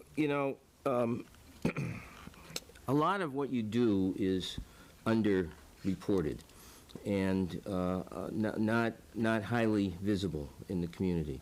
I'm looking, for example, at bullet point 5 from FY25 highlights the Vaccine for Children program. And that extends beyond essential childhood vaccines to connecting families with health insurance navigators, pediatricians, or primary care providers. These are particularly vulnerable young people in the community that you're doing so much work with. And I am concerned about, we've talked about the EAPS funding and its impact on DCC. I'm concerned also about the other two grants and their impact on, for example, vaccine clinics. I mean, you have said that it may not result in a loss of services, but I would think there's going to be some reduction with, close to, well, over $400,000 in those two grants not being apparently available. So vaccine clinics is one concern I have, and also just the work that Northampton does in coordinating regional emergency preparedness. And I don't know if you want to speak just briefly about what you see as the impact of the loss of those two grants, but it's concerning. Can I just? So while I've been sitting here, I've been texting with Senator Comerford, and EAPS, she's said that EAPS is still in the Senate budget, so this is like the whiplash of funding right now. So she says it's still in the budget, and she is fighting for it. So we are back to, there is some hope for EAPS. I just wanted to say one last thing, so Meredith can finish the comment here, is that, if it wasn't for all of the other city departments, I also don't feel that the DCC would have been as successful, and I attribute that to the mayor's leadership and Commissioner O'Leary's long-standing relationships. But thinking about every single department has interacted with us: DPW, planning, seniors, Forbes Library. We interacted with. I just can't stop going down the line, but the point being is that they refer to us because they really care about the people who are here on the streets of Northampton and intersecting with them. And we are hitting all populations because of those city departments engaging with us in that way. And I just wanted to sort of name that before we close. Thank you, Michelle. Thank you, Mayor. That's good-ish news. It's better than what we heard on Friday. So yeah, I mean, I do have concern about the loss of BIDLs and the vaccine funding, and came with that was an epidemiologist that really kind of helped look at the data at a granular level. But what I can tell you, Counselor, is I started here in 2012, and there was no vaccine program. And within a year, I was certified with the state to be a vaccine provider. And then my next step was to go to the mayor, who was Mayor Narkowitz at that time, and ask for a public health nurse revolving fund. And then I worked with a third-party company to get reimbursement for billing. So I was able to build up a program out of nothing. I mean, I've gotten accustomed to having extra paid supportive staff, but we've needed it in the times we were in with COVID. But I'm able to be super resourceful, and I often refer to myself as scrappy, right? Like, I can be super scrappy and make $1 million out of $1 to be able to provide the services that need to be provided.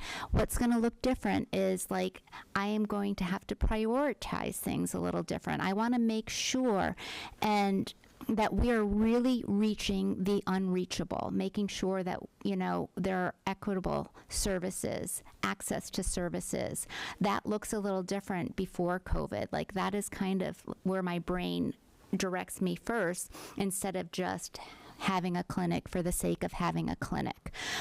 So I just have to rethink things a little bit differently, reprioritize things a little differently. And one thing, COVID really showed me was we have the ability to do this. I took pride, and I didn't do it myself, let me tell you, but there was a time when we were giving out vaccines for COVID in that first year. And at the end of the first year, I could say proudly and loudly to council, and I remember being at that podium saying that we provided a vaccine clinic within a mile from every single person in the city of Northampton. And so that's how I think about things now. So it's just, I might not be able to get a clinic within a mile of every resident of Northampton, and we'll have to, do more community-based clinics, but we're going to be able to do it. So I just want to reassure you that, we're still going to work really hard to make sure that there is access to these services.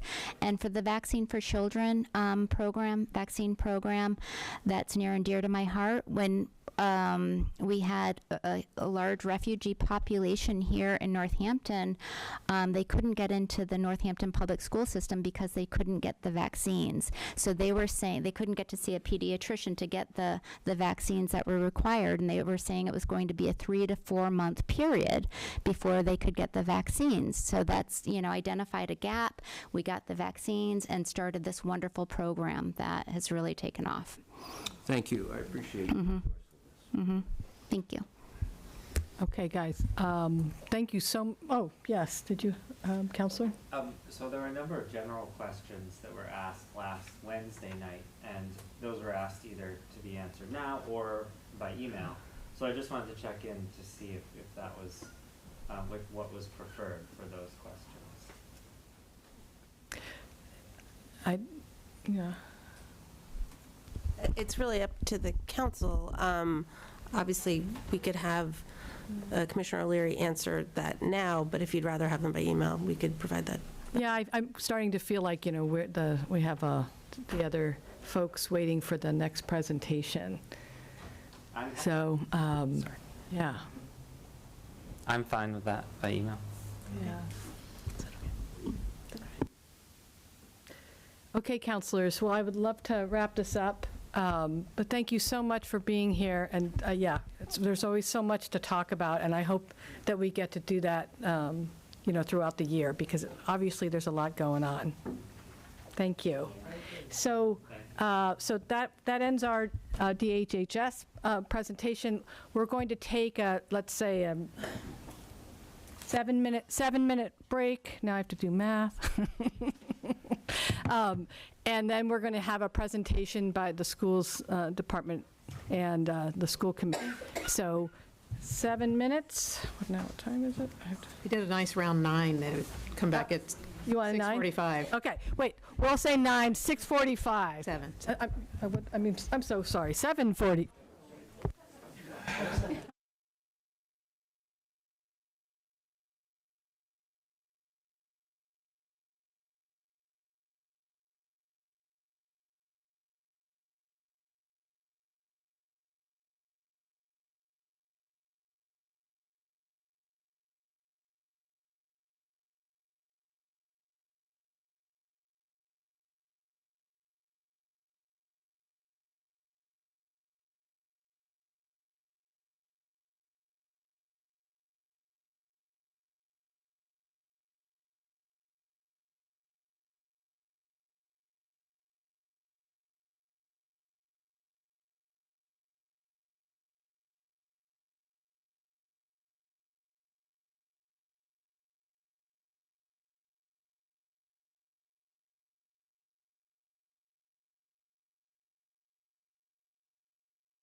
Okay, welcome back to the public budget hearings of the Finance Committee.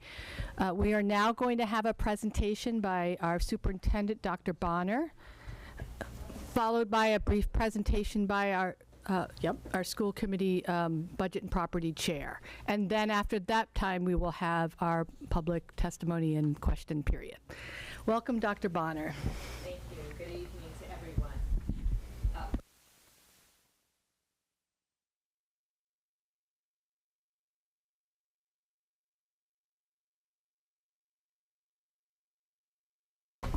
Thank you. I just want to say thank you for all of the partnering. Okay. To say thank you for all of the things that they have done throughout the school year for our students, particularly with our YEA group, and also with helping our Director of Student Health Services, along with our nurses. So thank you very much for all the work that they do. So during this year's budget process, the school committee was presented with 3 views of the budget.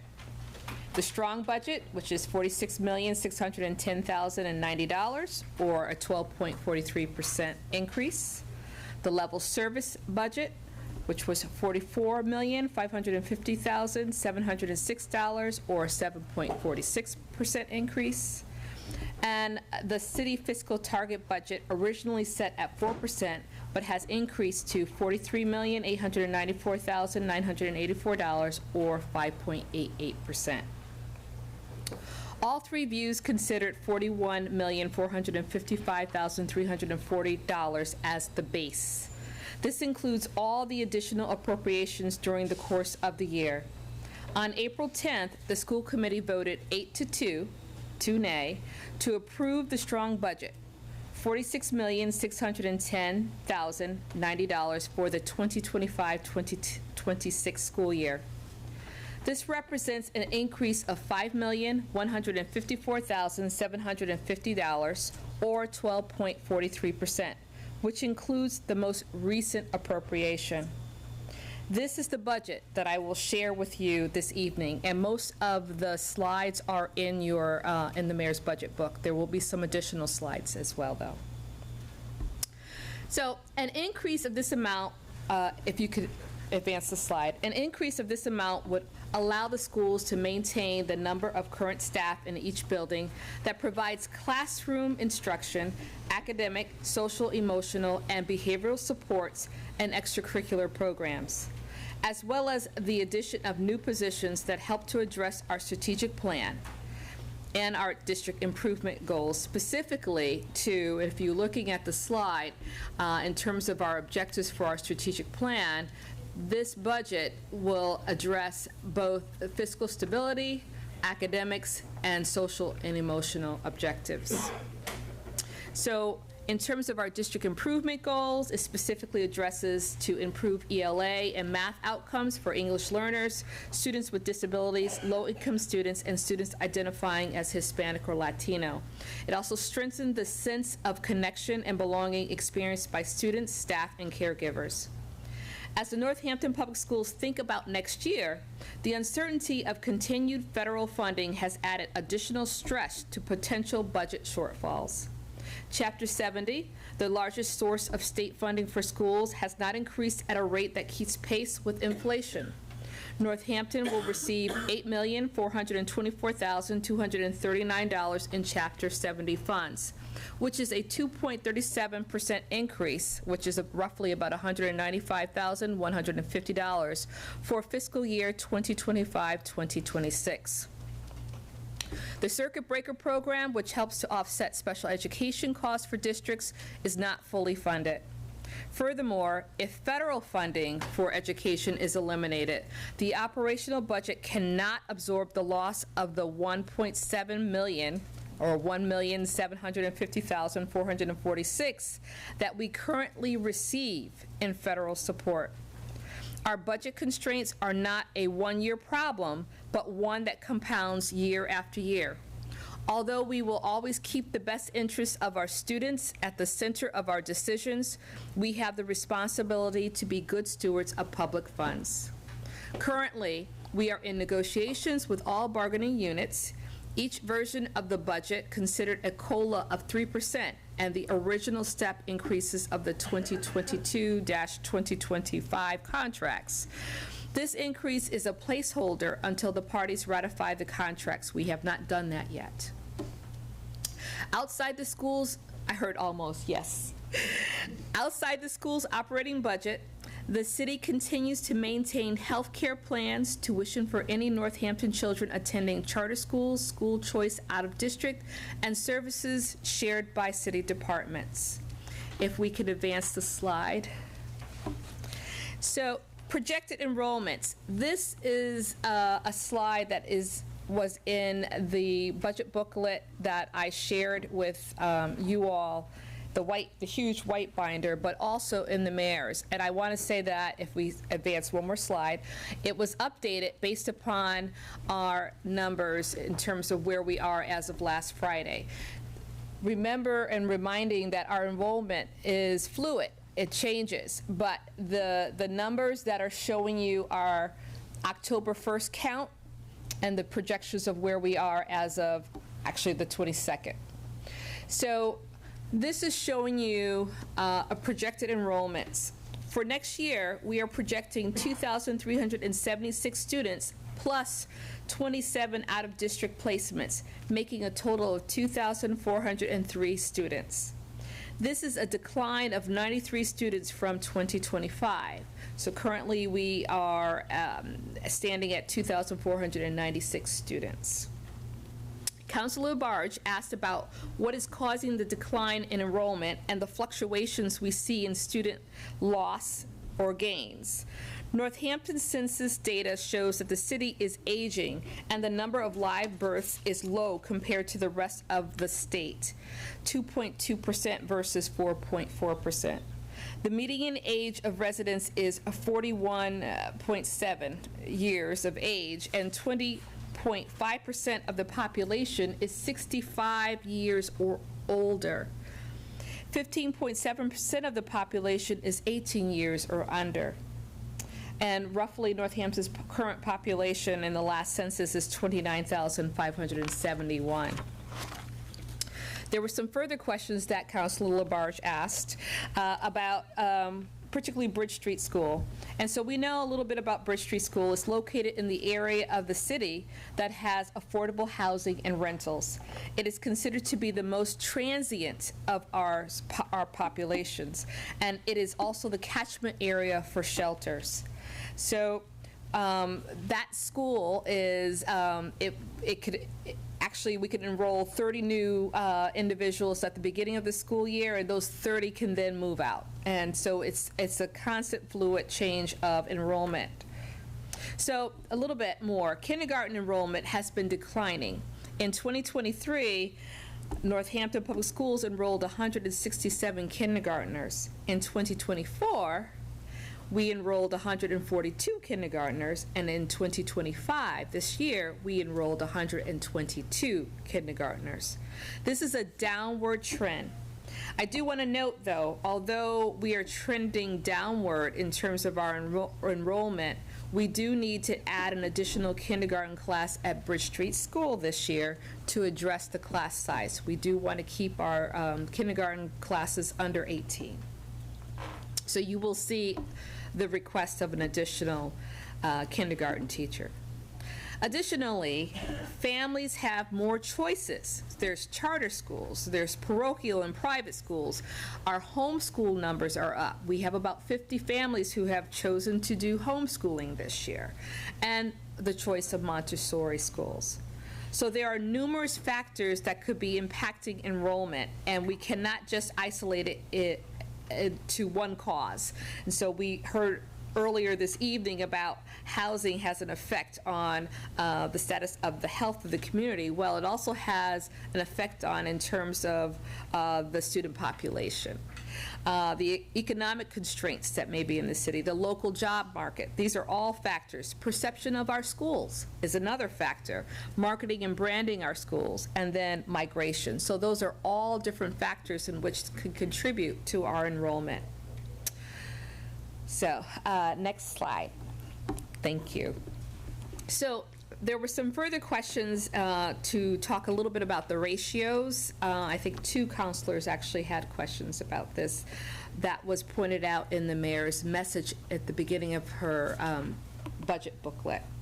So in the mayor's budget speech, she pointed out various ratios that was calculated using the number of students divided by the number of teaching staff. It was an aggregate of student to staff for the entire district.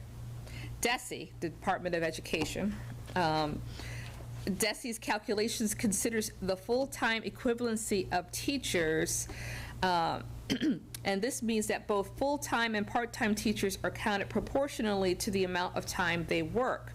Further, the mayor's analysis, unlike DESE, looked at the change in ratio when additional staff who support student learning is considered. For example, the kindergarten classroom has both classroom teacher and a paraeducator. You can, and so to just further information in terms of ratio or student to teacher ratio, you can go to DESE website. But so that you can better grasp the actual classroom size for the elementary level and core content areas in grades 6 to 12, the next few slides that I'm going to show you, going to stay here, is actually going to show the projected class sizes for each school in each grade. So we'll start with Bridge Street School. As I pointed out, that traditionally there are 2 sections per grade. With 1 bubble for kindergarten. As you can see, we have 50 students who are projected to come to Bridge Street School for kindergarten. And just to also let you know, too, we tried to balance the classes, so if there was anyone who requested open enrollment, we were able to honor some of those. Not all of them, but some of those. All right, if you could advance the slide. So we look at Jackson Street. We have what we call 2 bubble areas, grade 3 and grade 5. So just to kind of give you a context of this, if you remember this year during the reductions that occurred last year, we actually were requested to increase the number of sections for grade 2. At that last mid-year appropriation in March, we were able to get the additional 2nd grade teacher, which actually lightened the class sizes for that particular grade. So you'll see in 3rd grade for next year, you'll see 3 classes that are projected, and you can see the actual average class sizes. So we're looking at between 17 or 18 students in a class. There's another bubble at 5th grade as well. There's 3 sections, and so we will honor that and maintaining class sizes between 18 and 19. If you could advance the slide. Thank you, Laura. Leads, again, you will see that traditionally we have 2 sections for each grade. There are no bubbles this year. The last bubble was currently is grade 5, where we had 3 sections. We will not need that for next year. And if you could advance again, I'll go a little faster here. So this is Ryan Road. Sorry for switching columns out for you, but you can see again, traditionally there will be 2 sections for each grade. And you can look at the average class sizes. Our kindergarten class sizes are small for Ryan Road, but we're watching that because, you know, during the summer we have people moving in. And so there may be some more additional enrollments there. Next slide. Our middle school, of course, is set up a little differently. We are based upon a team system. And so for grade 6, each team has 4 teachers. There are 3 content teachers and 1 special education teacher that is assigned. And you can see how we have broken up the number of students. So we're projecting class sizes of about 22. For grade 7, each team, and grade 8, which I'll show on the next slide, we can stay here though. Each team has 5 teachers, and there are 4 content and 1 special education teacher that makes up that team. And so as we divide up those teams, there are less teams for grade 7 and 8. You'll see that the class sizes run between 23 and 24. And you'll see that, thank you, you'll see that as well for grade 8. The high school, next slide, is a different animal because you know that there's numerous courses, but we're only looking at the main content area of areas in which we know students have to take. And so you can see what the average class sizes range, and you'll see the number of sections. So this was based upon about 75 to 80% of scheduling, so there's still more students that they have to schedule. So if you want to take a look at that. Next slide. So our students, a little bit more about them. So 32% of our students come from a diverse race or ethnic background. 44.1% are high needs students, and high needs mean that our children are either, they're categorized with multiple risk factors, such as they are ELL, English language learners, students with disabilities, or economically disadvantaged. And then 24.3% of our students, and this ranges because we have seen 24 to 26% this year, students with disabilities. So that means approximately over 600 of our students are receiving IEP services. We have 5% English learners, and 31.8% are considered to be low-income students. Our staffing, as we look at our slide here, this is a familiar slide. The district has seen growth in staffing of 32.67 FTEs, or a 9% increase in staffing, and at the same period, a decrease in student population. Majority of the increased staffing is in the area of paraeducators. For 2026, we will add an additional 5.8 FTE paraeducators. What is not accounted for is an additional 2 special education teachers that the district will need, and we will request the remaining $140,000 of the annual cap in the Special Education Stabilization Fund. There was a question about special education staffing from Counselor Rothenberg, and so currently the district has 55 FTE special education teachers, and there are 117.3, I don't know where that .3 is coming from, but 117.3 FTE special education paraeducators, and that's special education paraeducators. It's not including our general ed paraeducators. If we could move to the next slide. And so this slide and the next ones, the next 2 or so remaining, is kind of showing you the same information, just probably differently in terms of the graph or the way that we do our cost centers. And so here is literally our cost centers that is mapped out for each school, and some specialized programs in terms of athletics, special education. It also looks at central services and district-wide. So you can see what the cost centers would increase using our strong budget. And you also should be able to compare it from, I believe that there's 1, 2, 3, 4 years on there. So our current year, and then 2 in the arrears. So just to go back to our cost centers, so the district, again, is requesting an additional $5,154,750 over the last year's appropriation. The next slide. So this is our pie chart, again, showing the cost centers. And you'll see that majority of, well, everything is, whether it's direct or indirect, is all about our centered around our students. So you can see how that's broken out in the next slide. This one is a little interesting in terms of, you will note that majority of our budget is really based upon our personnel. And that just happens to be the case for many school districts. Primarily 85% or so is about personnel, because they're the ones who are offering the services. The teachers have to be in the classroom. The other support staff have to be in the classroom. Our paraeducators have to be present.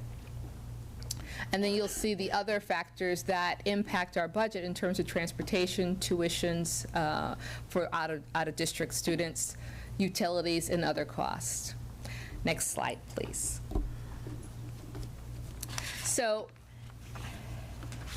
some Well, before I go into the highlights, just to show you or quickly tell you what's in our new or the strong budget requests. So it's broken down in terms of new personnel requests as well as some non-personnel. So in terms of the new personnel requests, you will see that these requests are really in alignment with our strategic planning goals in terms of tackling issues in terms of improving reading for all of our children, literacy component, as well as the math component. And so you are going to see some requests for such things as interventionists for literacy and math. You're going to see some additional content teacher requests, particularly for middle school and high school, to address their class size concerns. You're going to see an increase in special education. You're going to see some restoration of some of the particular cuts that we endured on last year. Next slide. I will not read all through those, so you can see that. Again, you can see also every department, every school building incurred some things that they need for in order to improve and to address the needs of their students. Okay, next slide. In terms of the non-personnel, we also took some hits, we also made some requests there. And so some increase in our professional development to help train our teachers in terms of addressing some of our concerns in terms of improving literacy, differentiation of instruction, and addressing some of our social emotional needs for our students who are experiencing trauma. And then there's also, in terms of some of our ESSER grant funding. As you know, last year was the last year of it, but we had up until September or so to spend, so we still are feeling the impacts of not having that funding, so moving some of those requests into the operating budget. Okay, next slide. So to summarize, in terms of where we are, some of the highlights, and this is a quick history of this year. So you can see where our original appropriation started and all of the additional appropriations that happened during the course of the year, giving us our total appropriation of $41,455,340. We thank you for that. And so points, some highlights from the strong budget. 5 areas.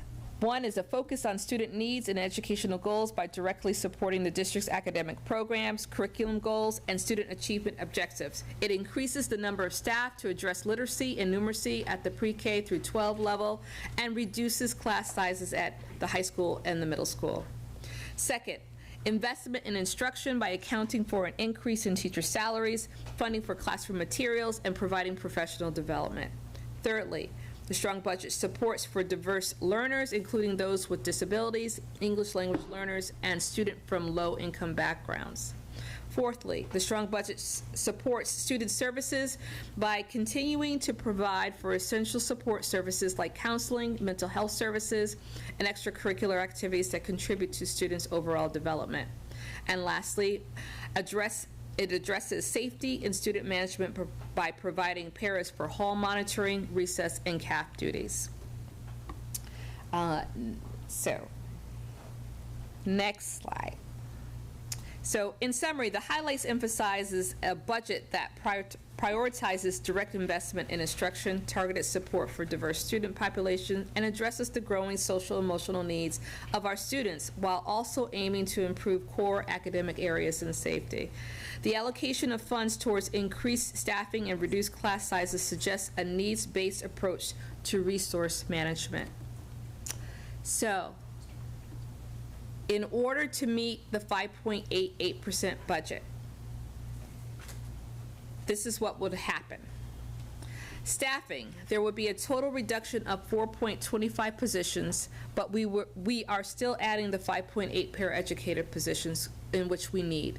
So there's going to be a net change of an increase, small increase of 1.55. To get to level services from 5.88%, we would need an additional $655,722. So this shows you some of the things that we had to do to be able to meet that 5.88. And we start with, the district level. If the next slide, you can see that each school, that there were some things that were suggested for reductions, and it covers both non-personnel, programmatic, as well as some personnel. Next slide. So that's Jackson Street, and the following last two slides. Leeds and Ryan Road. Next one is the middle school, and then there's one more, the high school. So these are the reductions that would be required to meet that 5.88% budget. And so out of that, in terms of personnel, it was in order to address this without actually looking at impacting individuals. There were no layoffs, but there was one transfer. We are still working with that as well. There was one grade teacher at Leeds who is retiring, and so we were able, through attrition, to save in that spot. One technology teacher at JFK, and then a reduction in the health teacher who is retiring, going from a 0.5 to a 0.25, and there is one clerical retirement.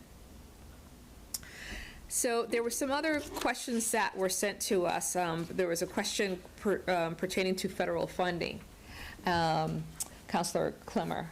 And so some of the concerns. The federal funding we receive through federal funding streams are in what we call our ESSA, or entitlement grants, which are Title I, Title II, Title III, Title IV, and then the IDA grant, which is specifically geared for special needs students.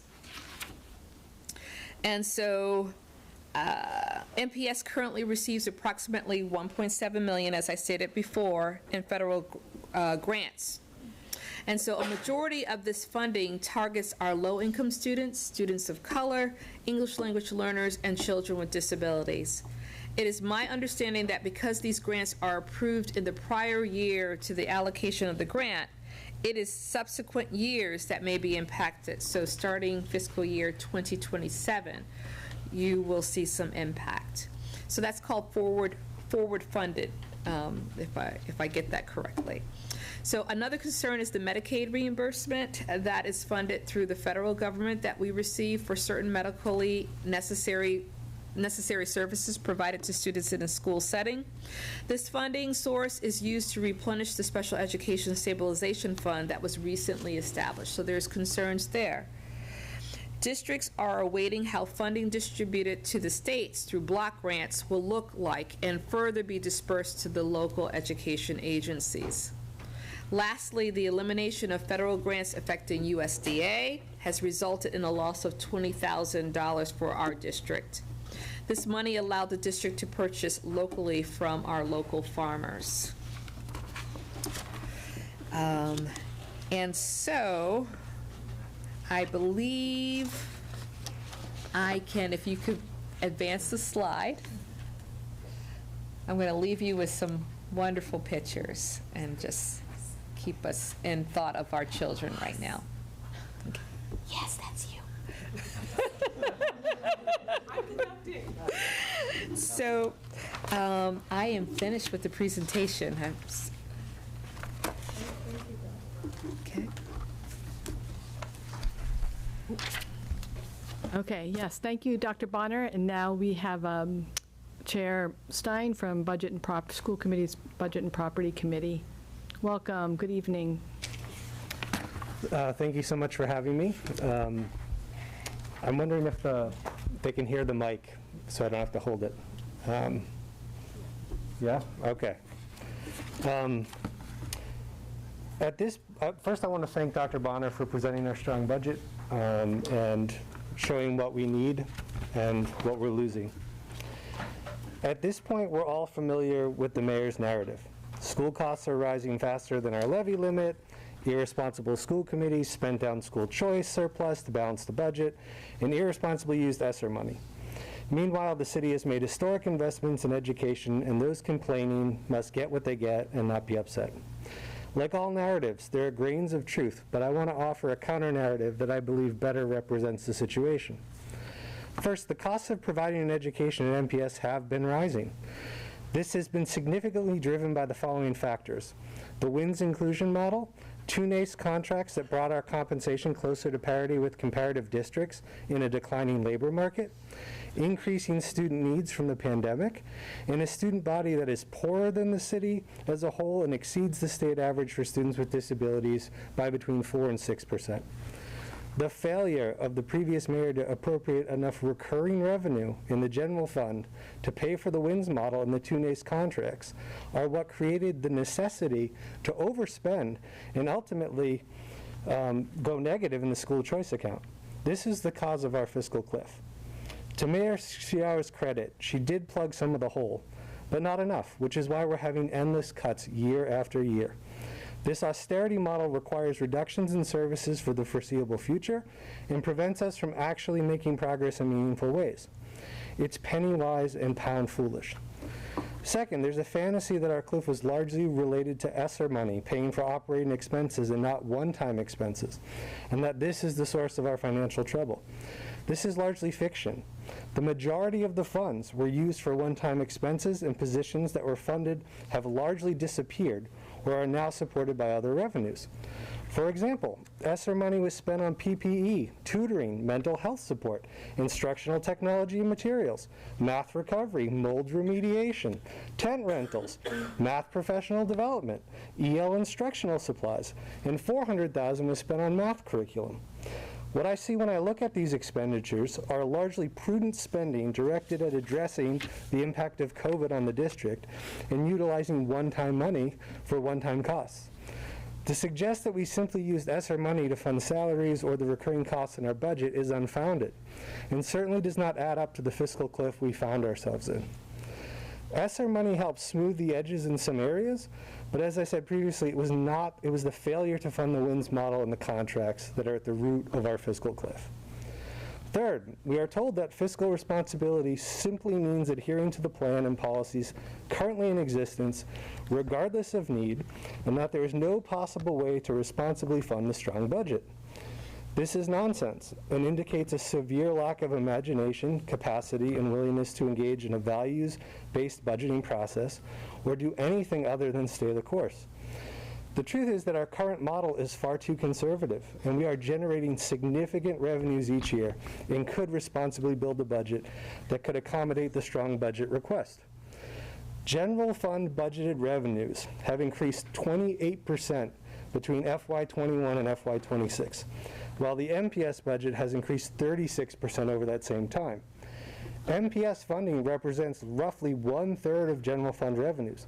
The city can easily absorb that 1.5 increase on 1/3 of its general fund budget with normal growth annualized. In fact, we have. The historic increases have not bankrupted the city. From FY25 to 26, the general fund budgeted revenue increased by 6.9%, which means the 5.88% increase for MPS is below the percentage increase of the general fund overall. This also does not take into account the tens of millions in surplus revenue and budgeted but unspent revenue that has been transformed into free cash and stuffed into savings accounts. It is socially and fiscally irresponsible to underfund basic city services, especially education. The less you spend on interventionists, the more you will spend on special education. The less you spend on staff, the more you spend on contracted services. The less you comply with the law, the more you will spend in legal fees and settlements.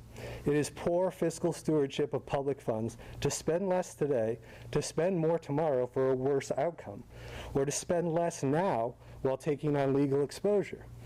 The more disruptions you cause by lowering appropriations this spring, the less impactful your future mid-year appropriations will be. This is irresponsible and harms our staff, children, and community. Nowhere is our nonsensical approach clearer than with our Special Education Stabilization Fund. As I pointed out at the time of its creation, the legislative purpose of these accounts is to provide funding for unbudgeted and unexpected special education costs. We're limited to utilizing 2% of net school spending per year, which equates to roughly $350,000. Currently, we use the fund to pass through Medicaid reimbursements for services provided by the schools that average around $200,000 per year. We use that money for planned and budgeted operating expenses. This reduces our ability to access that amount of money for unbudgeted and unexpected special education expenses. And going into this year, as you heard earlier, it's already been proposed that we appropriate the balance allowed by law to pay for part of 2 special education teachers that are planned and budgeted. In essence, we are simply utilizing this fund to subsidize our operating budget when we could have just added these amounts to our general fund allotment and saved a lot of paperwork and votes for both bodies. It also means that we have essentially locked up more cash in an account where it can't be used and aren't using what we can access for its intended legislative purpose. Lastly, we've been told that funding the strong budget means cuts to other areas. Which areas? What is the service impact? How did the mayor weigh making the crisis situation in the schools slightly worse versus these other impacts? Why are service reductions to MPS the responsible choice? For many of us, this spring has felt like Groundhog Day. There has been no meaningful collaboration or transparency regarding this budget process or the capital improvement plan over the last year. Attempts to do so with members of this committee, with the exception of Rachel Maori, have been rebuffed numerous times, and the council has refused to opt in to legislation to make their participation meaningfully. Sadly, all that there is left is the fight for November. So there we are then. Thank you, Member Stein. Okay, so thank you to both of you, and we're going to open it up to comments and potential questions from our both people in the room and on Zoom. So if you're on Zoom, and you could, I can change the temperature for you. If you're on Zoom and would like to ask a question or make a comment, you can raise your virtual hand. I see some here. And then if you're in the room, let me get the sign-up sheet. You can just raise your hand.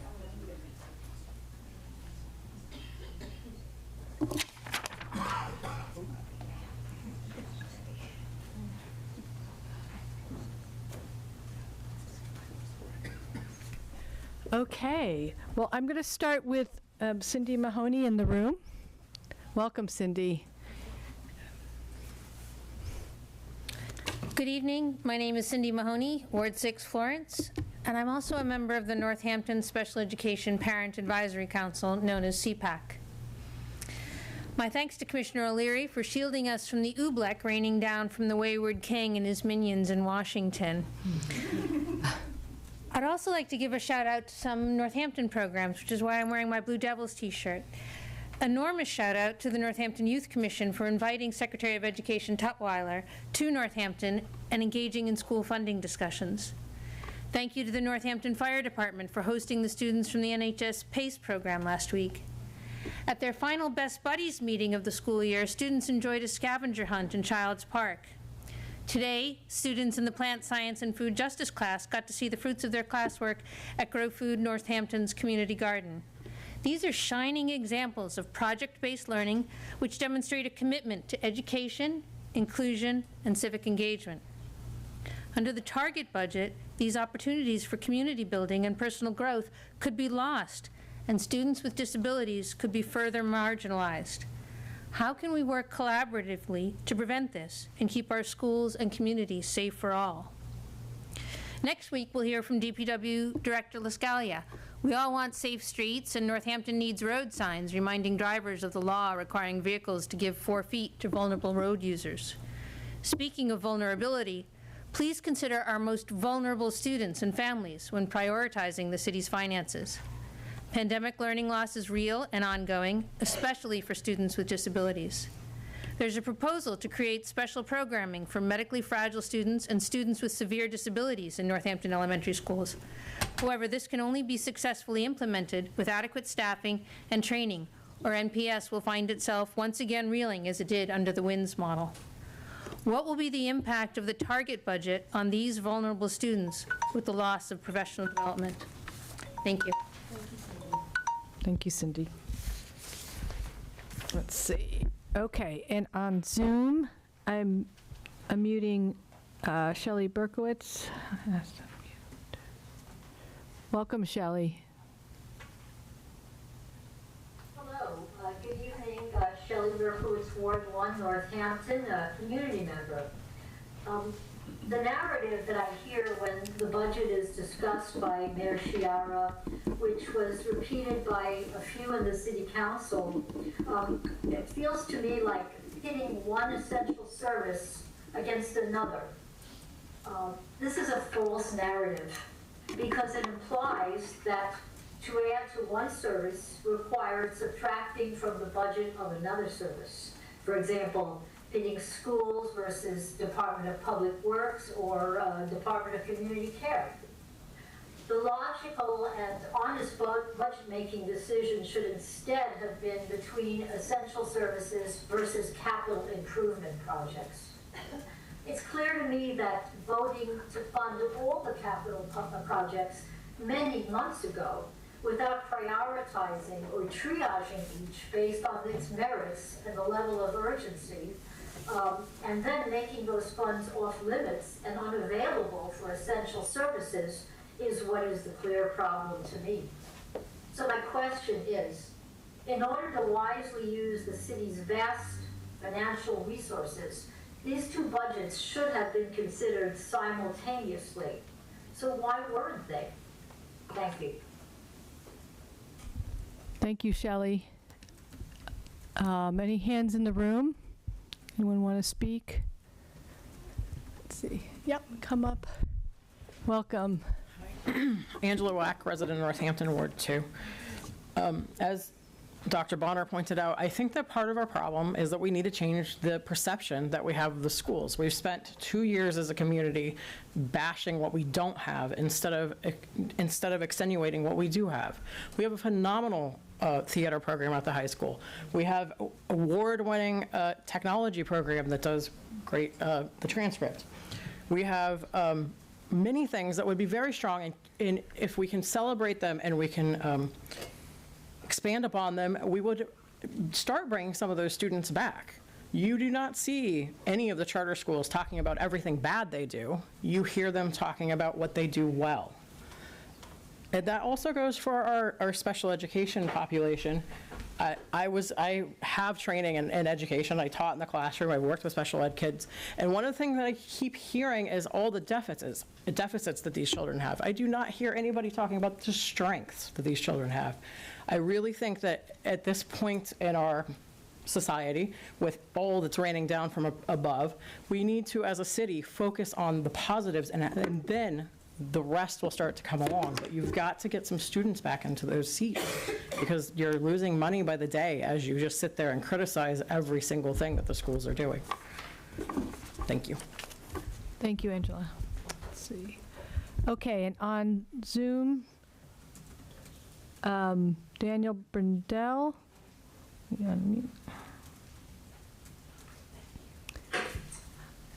Welcome, Dan. Hi, guys. The previous Zoom speaker, my name's Dan Brendel from Northampton. My kid's at Bridge Street.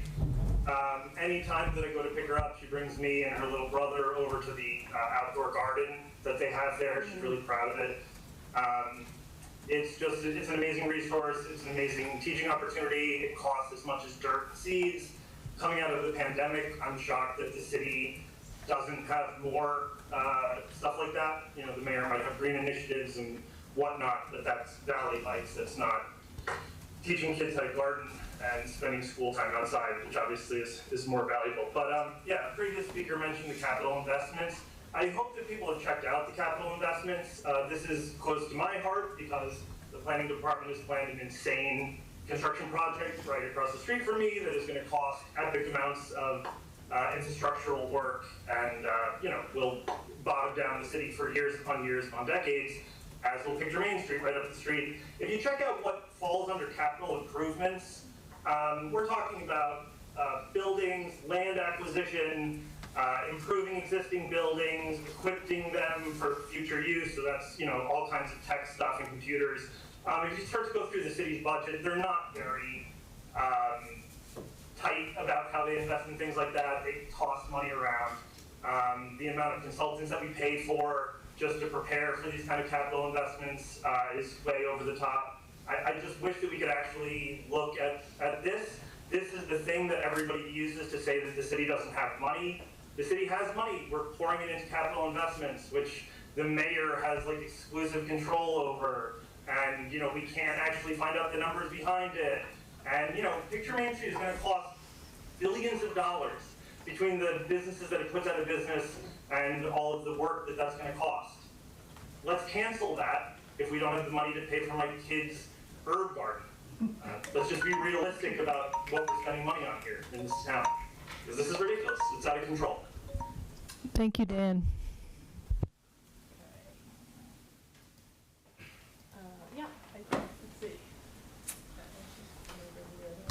Good evening, I'm Andrea Agito. I live in Florence, and I'm the president of the Northampton Association of School Employees. I wasn't going to speak tonight, but I feel called to do so after hearing a previous speaker talking about accentuating what we do well. You were all invited into our schools. Dr. Bonner arranged for some great tours. We could talk all day long about the things that we're doing well in our schools. And we would love nothing more than to be able to expand the wonderful programs that we currently have. But as you know, expanding on wonderful programs requires additional funding. And what we're doing now, when funding is being cut from the very bare bones of essential programming and systems like students' IEPs and intervention for students that are falling behind, if we're needing to cut those, then we need to focus on that before you can focus on other things that are expanding wonderful programming.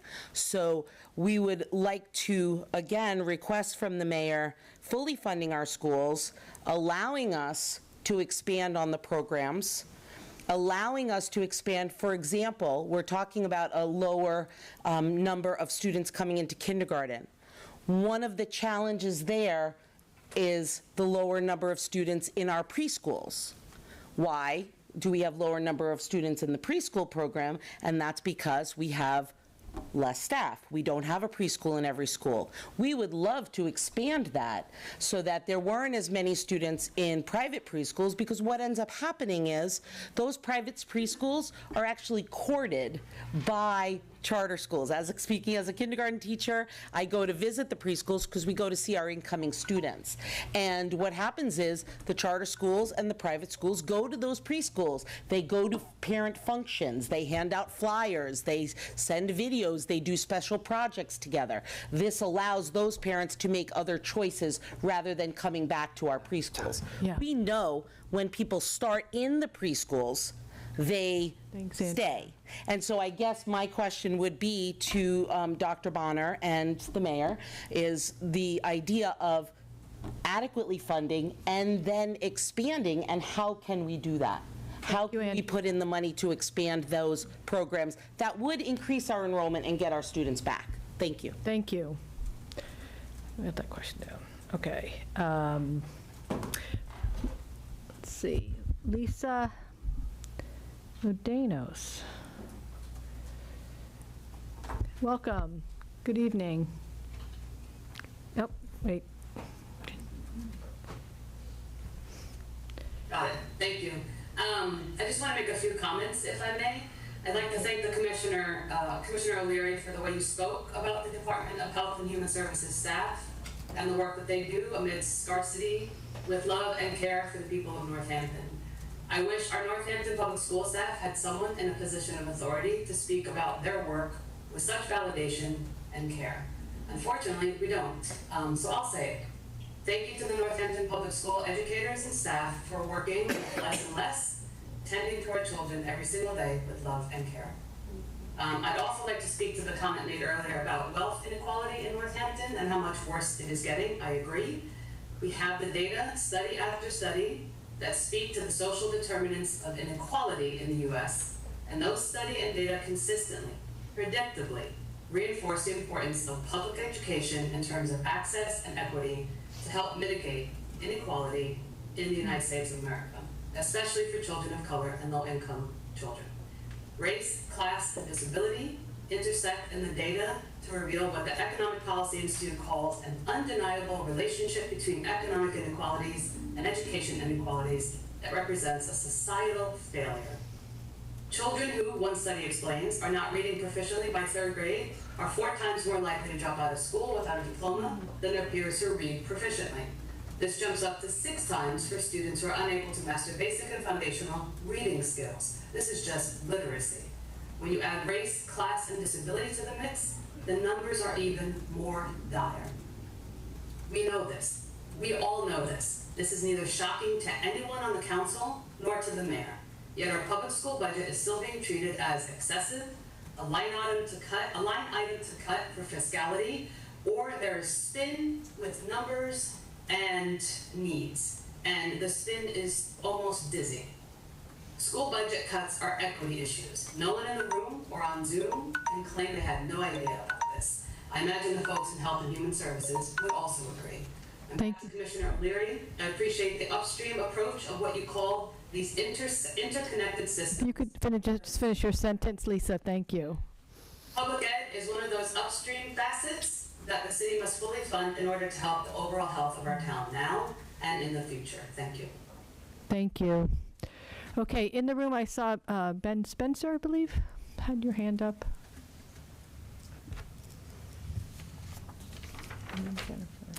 Hello, everybody. Benjamin Spencer. I live in Northampton. Just wanted to say a couple of things. One of which, so both of my wife's and my boys went through the Northampton public school systems, Bridge Street School, JFK, the high school. My younger son just graduated last year. Teachers worked really hard.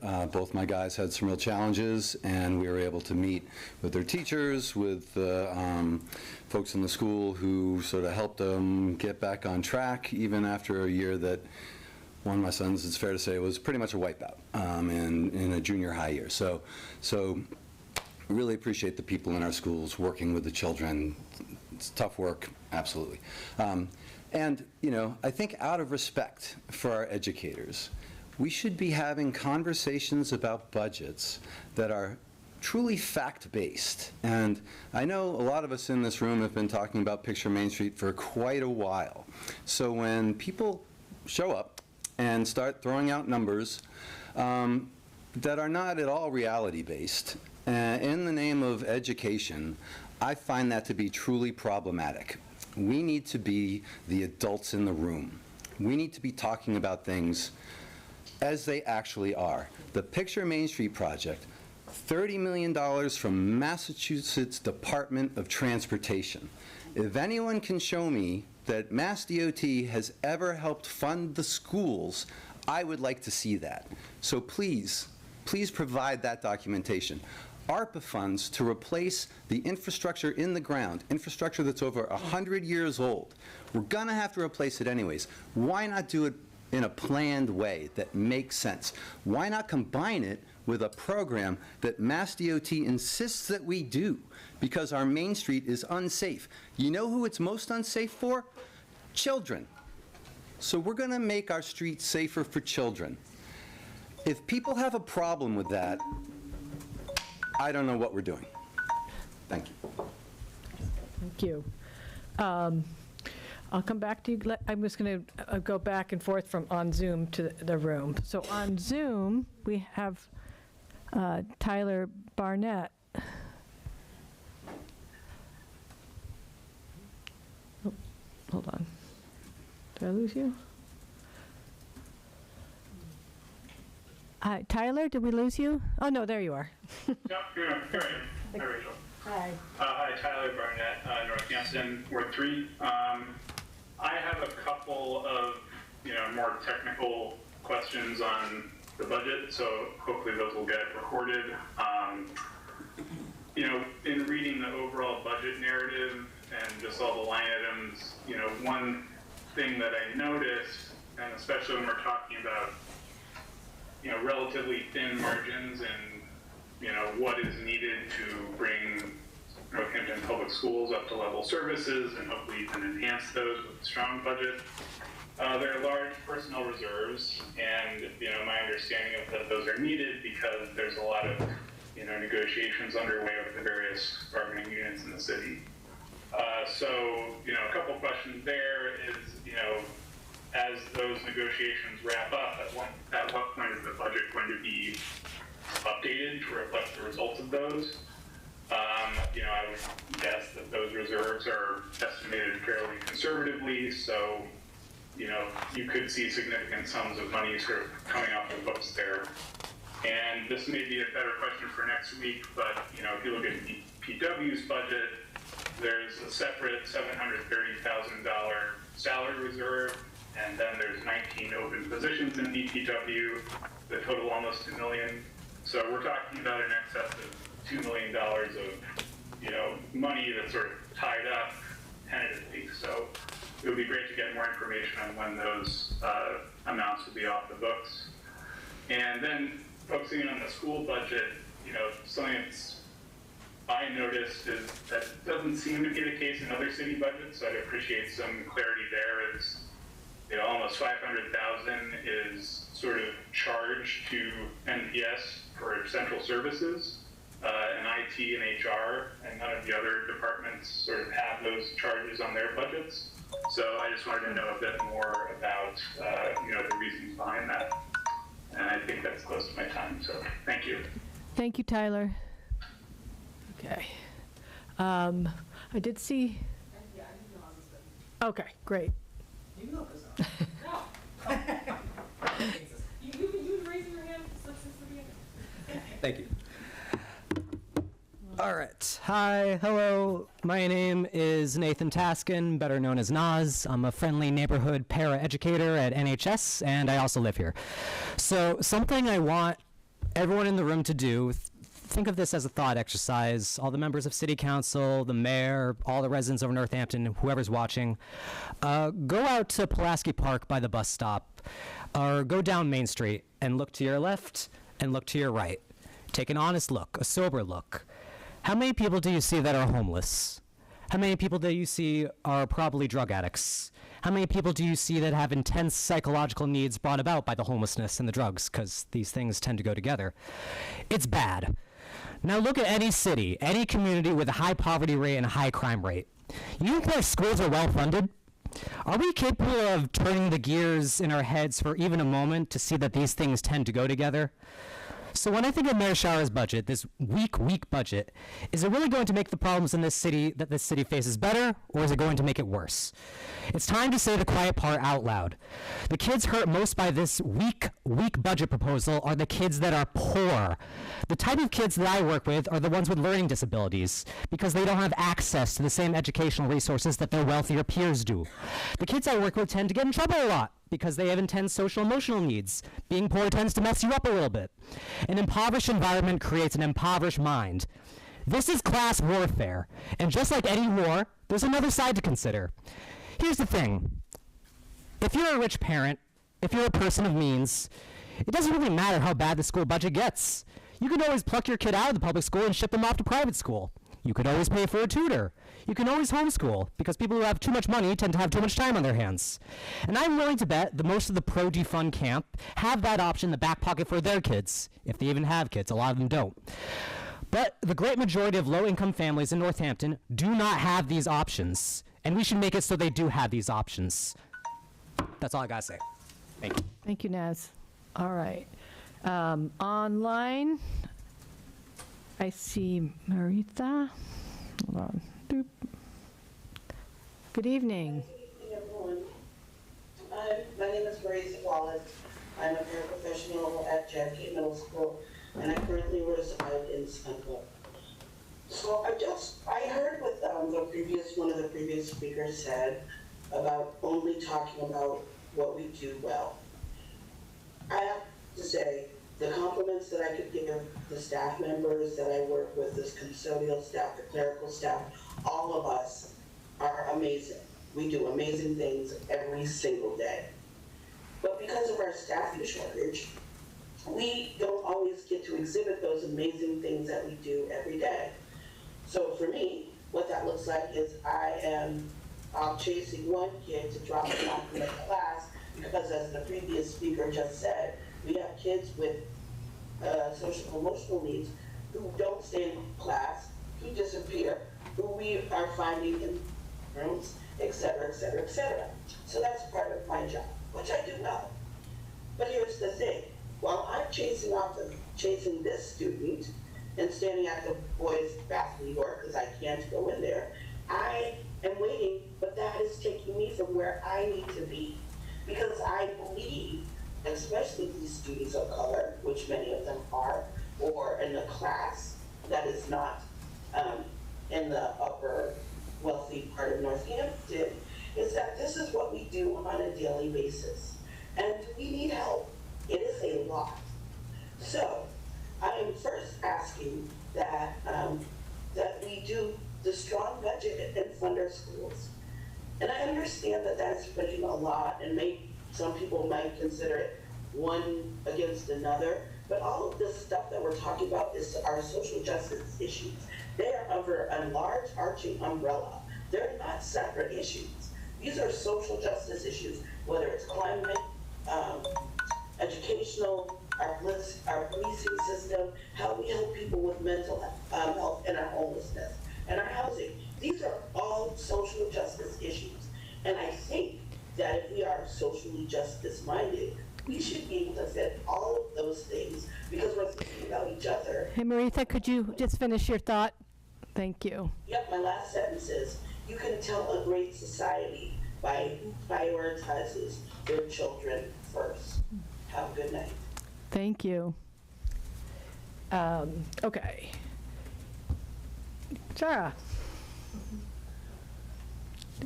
Yeah. Okay. Hi. My thoughts are going to be Zara Usman, Ward 5. My thoughts are going to be a lot less coherent than they normally are today. First of all, I also want to echo the thoughts that we do a lot of things well. I really think that. You know, my teachers were my biggest supports when I was going through the hardest points of my life, both at JFK and at the high school. And I also want to say that sometimes, you know, being an adult in a room, you also got to listen to the kids actually living every day in the classroom. And I think that most of us who are here every day for the budget would not tell you that we think that school money is going to be funded by Picture Main Street. Most of us know a little bit about government, know that that is coming from grant money, and we know how that works. So that's what I wanted to say. And I would also just like to talk about band for a second. You know, like $1,000, $500, $300, $100 would make a world of a difference to the NHS band. We are going on 70 members this year, and when I started, it was like 55. So that is a 15% increase, which you can do some math and tell me what percentage that is. I'm not a math person.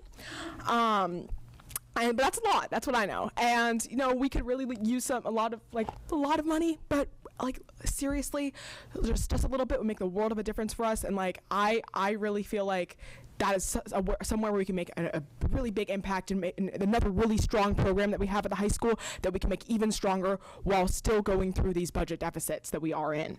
So I would just really urge you to like strengthen these programs where we can make like a big difference with a really small amount of money.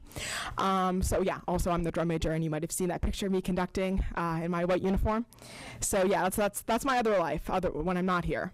And yeah, the strong budget is great, and it probably you won't be able to fund every single position, and I would urge you to meet with the student union.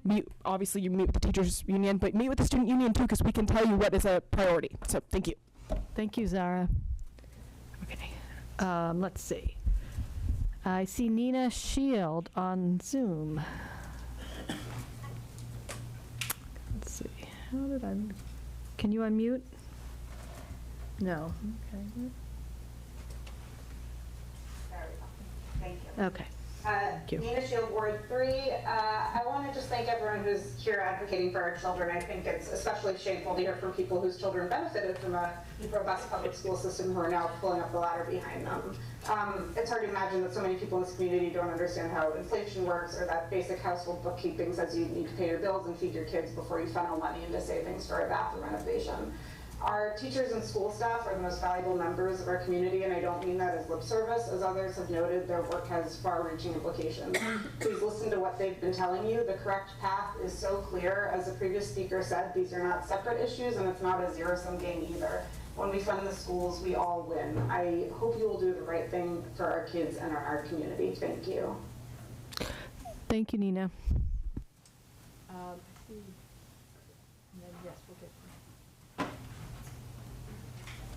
I always get really nervous when I get up here, so sorry. Take a moment. I'm Jennifer James. I live in Ward 2. I have 3 specific questions in terms of the middle budget funding for the high school. I have a junior at the high school. I have a graduate of the high school. My first question is, what is the specific plan for NHS community to receive technology support following the planned loss of our technology integrationist at NHS? My second question is, due to continued understaffing in the humanities, are seniors again projected to lose academic classes in the fall and be placed in pass-fail support classes involuntarily in significant numbers, thus making them less competitive for their college applications, which, if you don't know, you apply to college typically by January, and in Northampton, the classes don't turn over until February, and this year many of our seniors were put into pass-fail classes involuntarily that weakened their college applications. I'd like to know if that's going to happen again, and how will NHS support the known influx of students from JFK reading deeply below grade level? As a CPAC parent, this is something that we've been watching. We're all talking about it. We've spoken to you about it. There is no reading interventionist at the high school, not one. There is no math interventionist at the high school. So these students are coming in a significant number into our high school that already has needs. I'd like to know what the plan is for that specifically, and these are all questions I think Dr. Bonner can answer. And I just want to say, as a parent at the high school, sometimes it's humiliating when I see my kids' teachers because they give so much, and I want them to get paid. I want them to be in an environment where they can do their best, and they do their best in an environment where they don't have everything they need. And I feel like it's a lot to constantly ask our educators and administrators to spin straw into gold. And that's what we've been asking them to do. And I think it's time to stop doing that. So I would really like those 3 specific questions answered. And I would also like to speak to the fact that asking for our schools to be funded doesn't make me a disruptive citizen or a rude citizen or somebody who misbehaves on public media, because you will know, if you know me, that I don't have any of those accounts. And the only place you ever hear from me is here. That's right. Thank you very much. I appreciate that. We'll get to questions at the end of the line of public comment. I'm not seeing anyone on Zoom, so I think it was, who was it, Meg and then Kate?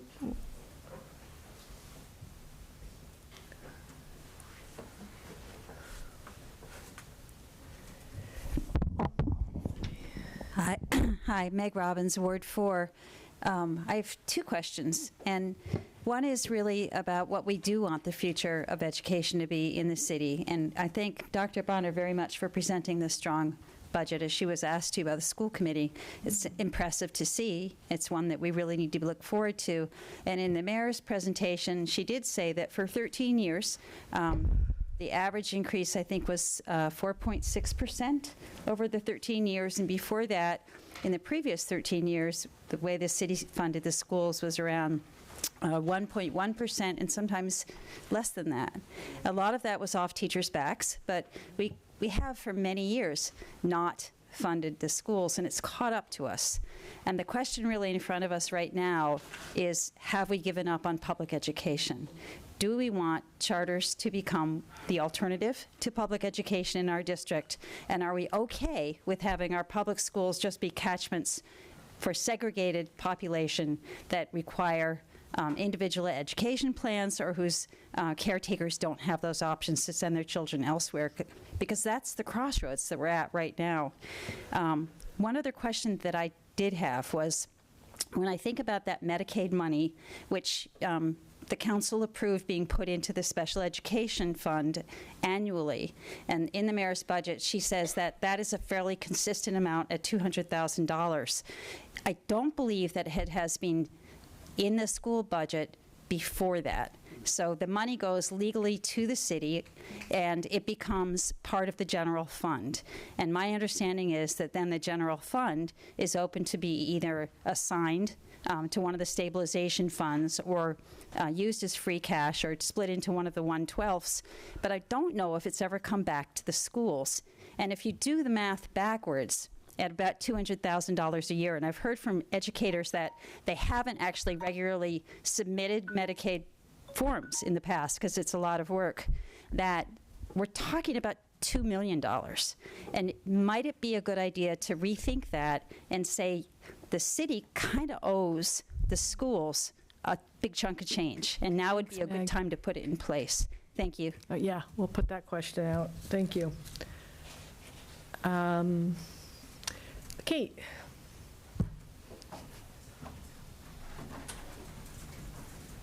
Good evening. Hello, Kate Fontaine. I am the Unit A coordinator for the Northampton Association of School Employees.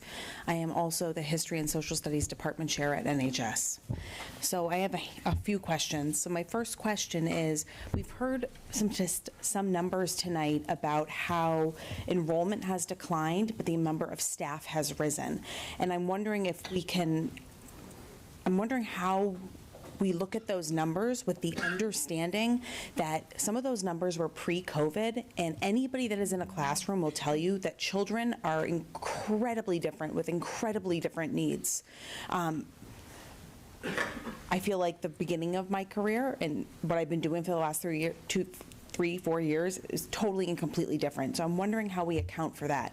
The other question I have around that is, I believe it was stated that 44% of our students are students at risk. And I'm wondering how much that number has increased. So we talk about adding staffing. I'm wondering if we can talk about how our population of students has changed. I have a handful of other questions that are related to the high school. So one is, I would like to know how many elective courses and offerings that we've had at the high school have been cut, or how many courses are in the program of studies that haven't been offered in recent years.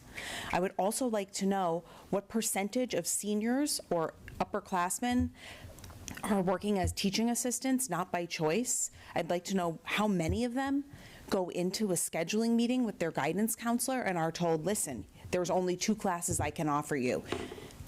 Physics APC, which you have to have taken the first 2 parts to, so you're not eligible, and then this one other class. So really they are effectively dealing with a schedule change, but not having any choices. I think there's a narrative there that's missing. And then my last question is, what does the district intend to do? Because to my knowledge, there's not a single other department where supplies that are needed for the job are provided for the employees. Thank you. Thank you, Kate.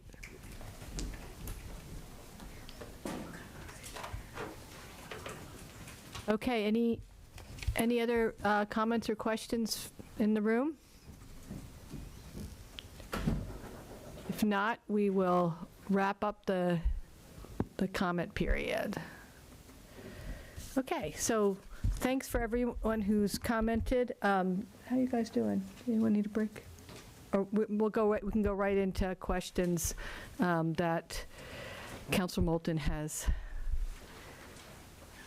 tallied for us. Or do you want a moment? We could, yeah, let's, do councilors have any immediate questions while we sort that through? Let me find Councilor Perry. There he is. Okay. I'm happy to ask questions. Yeah. While we're waiting. It was just thinking Councilor Moulton may want another moment, but maybe. I am going to want several moments. Okay, yes. Okay. And we can also take a, recess if we wanted to. That would be good. Yeah, okay. go ahead. That was a lot of questions. Yeah. Okay. And it could be for either, Member Stein or for, sorry. Thank you. Go ahead. So, Dr. Bonner, question around, would shifting any elementary school boundaries help to balance the resources of different schools, or was that considered too disruptive? So actually, our work,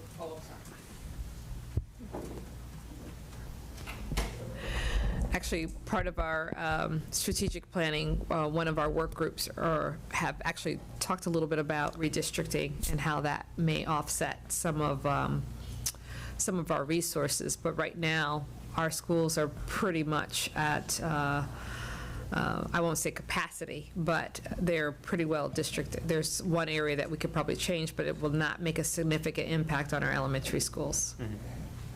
Mm-hmm. And then, because the contract has not been ratified, we don't actually know the full-time equivalents that we can afford, or, right? Because if we're paying more, there's fewer staff, and if the contract comes in less, then we can afford more staff. So if this happens before June 5th, will we be able to have updated information about what we'll be able to afford? So, without releasing, we're in the process of negotiations, so, I mean, we do have a tentative agreement about our COLAs, so we do know what our COLAs are. Other financial areas we may not know until we finish ratifying, so I don't think that this will be ready for June 5th. Well, the meeting June 2nd, I don't know how close. Well, it still has to go to school committee. Okay. Yeah, so we would not be able to have those updates, but we at least have a sense of what the COLAs will be. And finally, the class sizes you were presenting the strong budget. Yes. Were the class sizes you presented what they would be with the strong budget, or are those the class sizes that you're? Those are the class sizes, regardless of whatever direction the city council goes. Okay, thank you.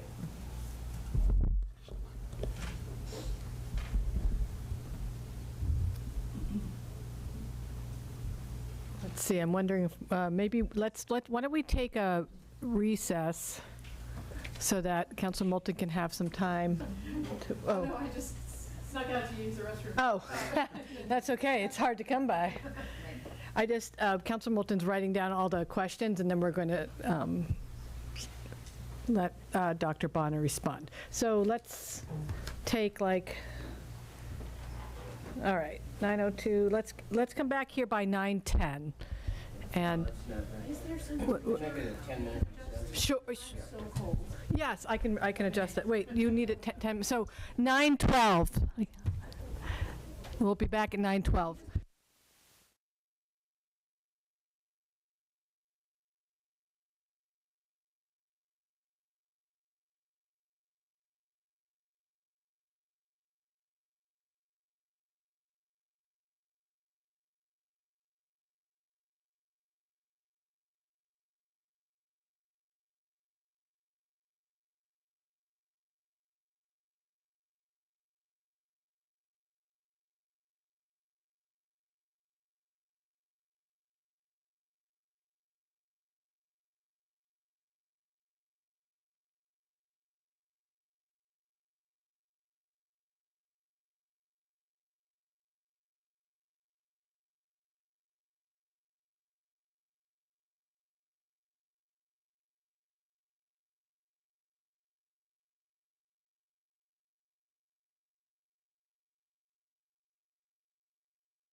We'll have a countdown, I think.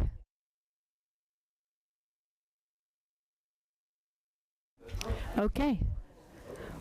Welcome back to the Council Committee on Finance's public budget hearing. We're on to questions from the public that Councilor Moulton has helped compile that we're going to put to Dr. Bonner and Member Stein, possibly. Yes, well, I think we're going to put them to... I mean, if they're relevant. You're going to tell me which questions. To Dr. Bonner first. Yeah. And then there are some bigger picture questions about budgeting that I think are more appropriate for either the mayor or Director Nardi to answer. Great. But let me go first to Dr. Bonner.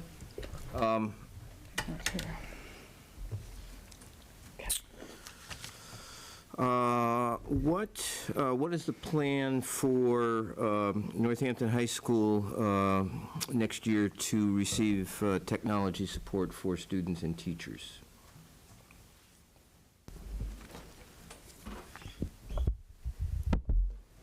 So first of all, in terms of students' needs, we will continue using our IT specialists that we actually pay a portion for, that is through the technology department, who actually does the repairs of the computers and so on. And then there's another aspect that the technology specialist does in terms of helping with adaptive technology for students with disabilities. That will be under the Student Services Director's preview, and in terms of he has some plans in terms of how to address those needs. And then in terms of helping teachers out in the classroom with integrating technology into their lessons. And so with this, if it doesn't come through professional development or the fact that what they currently already know in terms of the implementation of AI and other technology uses, then we will try to provide some professional development in those areas that can help them. But this is where we are right now. Okay, thank you. What number of seniors or percentage of seniors do you project in the fall to lose academic classes, traditional academic classes, and rather be put into classes that are pass-fail grading? And the question went to a feeling that was putting students at a competitive disadvantage for college applications. Okay, so to specifically answer that question, I would have to defer to our high school principal to get the actual accurate numbers in terms of what occurred this year, and then in terms of the anticipation for next year. Normally, when master scheduling is done at the high school, seniors are normally the first ones who are receive their coursework, their first or second choices, just depending on what those are. So I would have to actually ask our current principal in terms of what are the projections for next year, and where, in terms of students taking their desired coursework or having to take an optional pass-fail type of, what do we call it, internship program. This is related. Do you have any numbers that suggest how many upperclassmen, upper class students will not be able to take a full schedule of 4 classes at the high school next fall? So they will be able to take a full schedule. It just may not be the schedule that they desire. I need to clarify that. And again, that is a question that I would have to refer to the high school administration, and in terms of where they are with their master scheduling.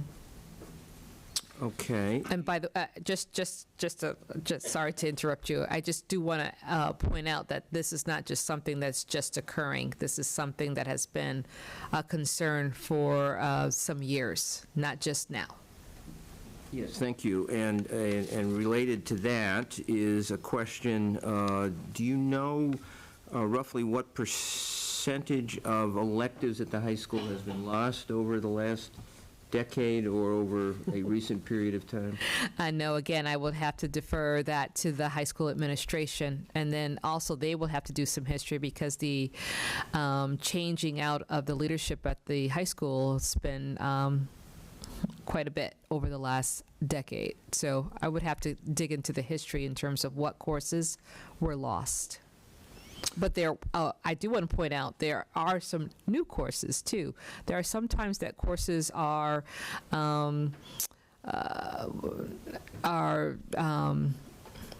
closed out based upon the fact that it's no longer relevant, and so then new courses are actually provided for students. And so, for instance, homesteading was something that was just innovative over the last couple of years. Project Lead the Way, again, some innovative new courses that are happening at the high school. And we removed things such as home ec, and some other areas as well. How does the high school plan to deal with students, a known number of students coming from JFK who are not reading at grade level? Yes, so that is an area in which we have been focusing in on.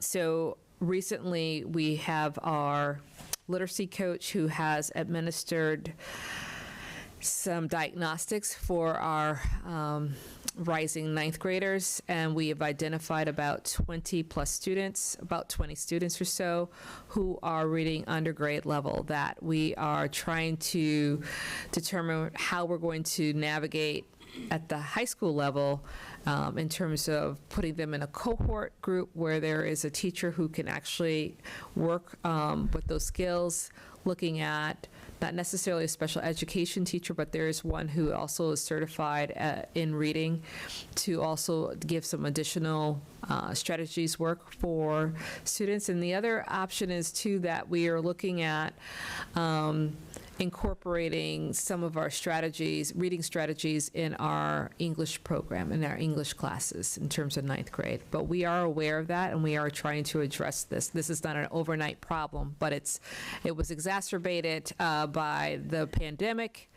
and we are looking at a group of students, particularly from grades 4 through 9, which will shift 5 to 10 next year, who were truly affected by the pandemic and have lost out on a lot of time in terms of developing skills. And literacy, we know, is very, very key for children to be able to do any other content areas. So we are addressing that. Okay, thank you. And that's a good lead into the next question, which related to the declining enrollment and factoring in to fewer students, but students who are coping with the learning loss from the pandemic, so they have greater needs. So we may have fewer numbers of students, but students with greater needs. How does that sort of factor into, planning? So, when you look at our the number of staff that we have, so when you look at that particular growth in staff sheet, it's numbers, and you can't really tell the story in terms of where the shifts take place. So you may see increases in the number of special education teachers that may have happened over the year. You may see a shift in the number of adjustment counselors that we have incorporated. You may also see the increase in the paraeducators that are now in district. And so with shifting needs, you have different staff to provide the expertise to address those needs of the students. A question was asked about students who are classified as being at risk, and I think the number was 44%. Yeah. Yes.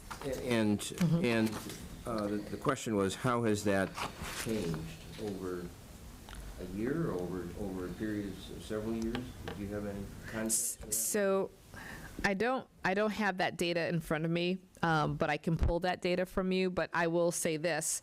So Northampton is a district that's in transition. And I say that because you're starting to see more diversity occurring in your numbers. Primarily, Northampton was less diverse maybe 10 years ago, but now you're starting to see changes in terms of the student population. You've got an increase that you see in the number of students with disabilities. You have an increase in the number of English learners. I mean, even though it's 5%, it's still an increase from what it may have been about 5 to 10 years ago. But I would like to actually have the accurate numbers, and I will pull that from DESE's reports, and I could go back 5 or 10 years. Okay, thank you. Probably going back a decade makes sense. I would Okay.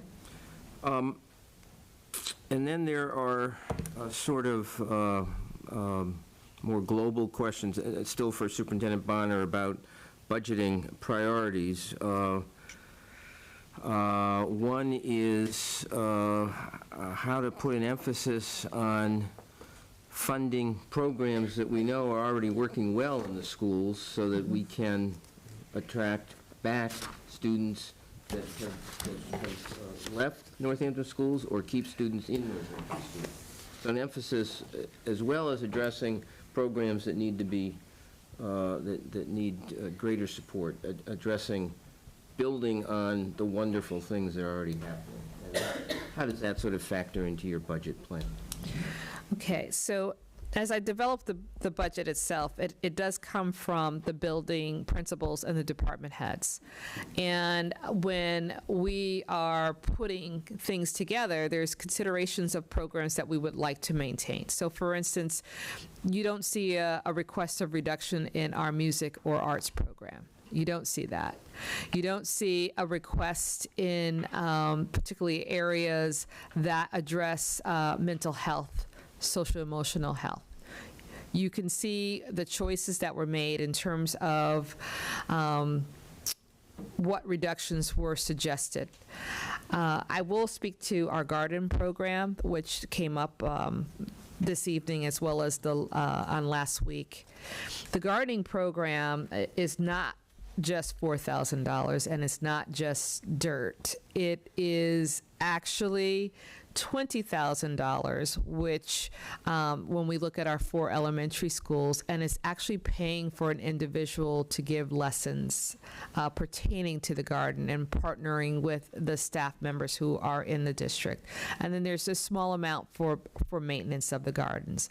And I know that this is a beloved program here, but this was what was suggested by the building principals as opposed to cutting professional development or cutting supplies or cutting any other line item.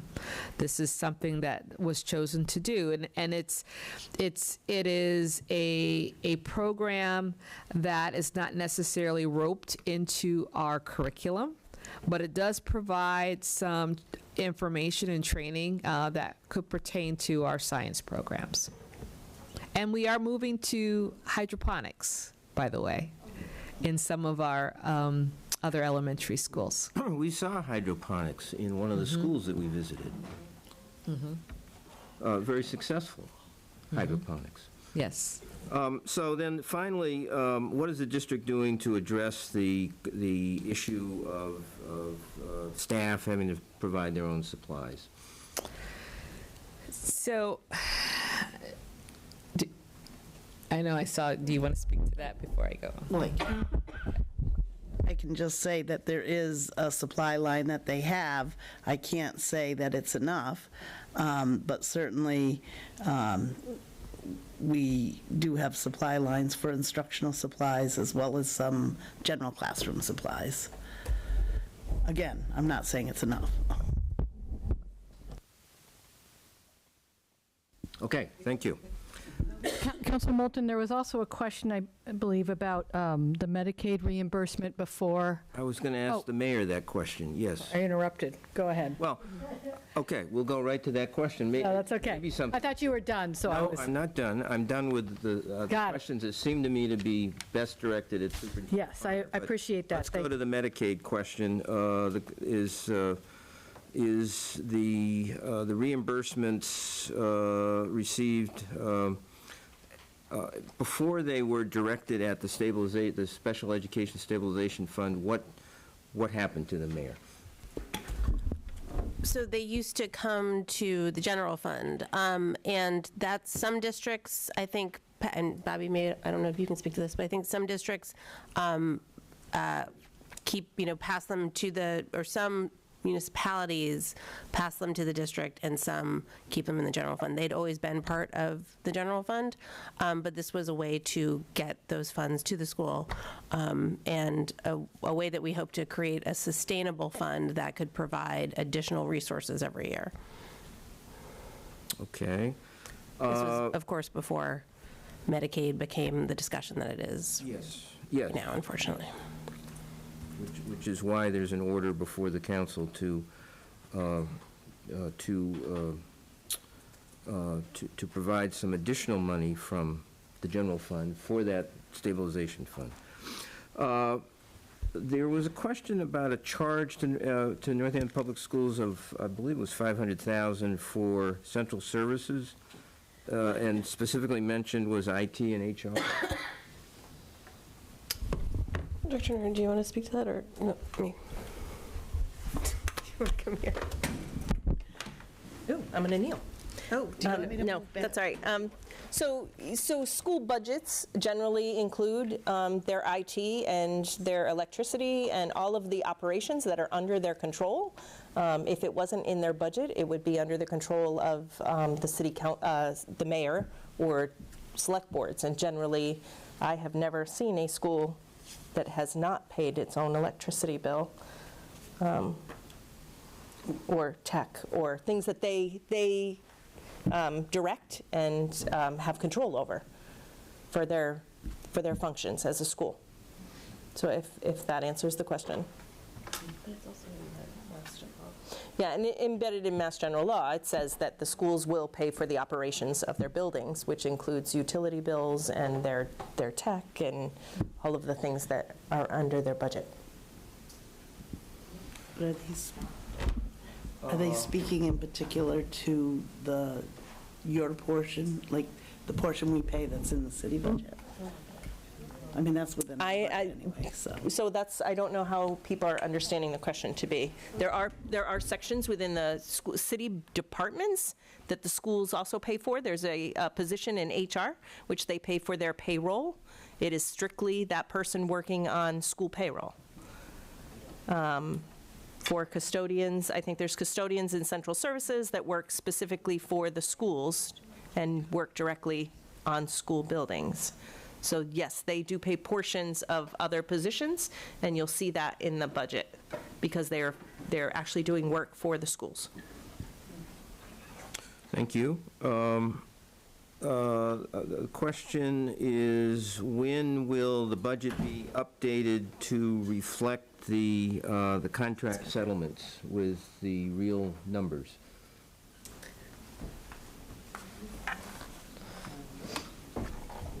So we are still in collective bargaining, and so once those contracts are ratified and voted and signed, then they will be updated and put on the website like they always are. But until that point, we wouldn't be changing those numbers. And I think I heard that it's not likely that the school committee will have ratified the contract with NACE before June 5th city council meeting. Correct? Okay. Correct. And then finally, the question is why the capital and operating budgets are not considered simultaneously. So this is how Northampton has done it. Some communities, generally some smaller communities, maybe larger ones. I haven't looked at all of them, but I've certainly looked at lots of municipal budgets, and some of them have the capital improvement program within it. Some don't have a capital improvement program, but then some do it separately. We've done it separately. It's broken out separately in our charter as all under kind of the processes for the budget, but as sort of two separate sections with two different timelines, or two different that have different deadlines or different dates around it. So it has been done at two separate times. If we were to change how that was done, we would have to really think about how that would affect projects going out to bid. We might lose we might lose a year of bidding. We'd have to figure it out. Yeah. So I'd also like to add, just Northampton's philosophy is we don't use one-time money for reoccurring operating budgets. And when we do the capital plan, we do consider the operating budget. If you'll look in the fiscal stability plan, you will see we talk about cash capital, which is the amounts that come out of the budget to support capital. And we look at that back and forth each year. So as we move through we've always moved through the capital plan prior to the budget. For one, it is a very intense, both processes are very intense. And in order for the departments to actually do both, look at their budget and look at capital and get, quotes and put all this stuff together. I mean, it used to end in March. So it's just almost impossible for departments to do it at the same time within the amount of time that they have on the same in the spring, is my point. But I do want you to know that we do consider that the capital money is one-time money. We don't use that for operating. That is the philosophy, that is our policy, that is our financial plan, that is what's recommended by the Department of Revenue. And that's how we operate. But we do cash capital, transferring funds from the budget into the stabilization funds. That's all included in the budget, and we look at that as we work through those processes. We don't have cash capital. And just to be clear, I'm sorry, I apologize. If you look at the budget and the fiscal stability plan, we've taken all of that out for FY27 on. There is no cash capital in the budget any longer, and there's no transfers to, at least by the fiscal stability plan, in order to make the plan work. Thank you. Thank you. That's the questions I heard, except for one about the DPW, and I'll hold on to that one for next week when we hear from Director LaScalia about the vacancies. Thank you so much. Counselors, do we have, yes, Counselor. Okay. So Dr. Bonner, you mentioned this in your discussions, but somebody else might better. You're talking about the things in order to make the mayor's recommended budget work. One of the things you mentioned was the organic groundskeeping. Is that cost the additional cost that it costs for it to be organic, or is it, because I guess I'm just a little worried that that won't actually reflect, because we'll still have costs associated with groundskeeping. Presumably more to make it organic. So. Okay, so it is maintenance. Do you want to speak to that? So it was an addition because the organics grounds does cost more money to do it that way. But we did talk to Director Kuzniers, and he will make it work. We do know that we need to stay with the organics, and we'll do so.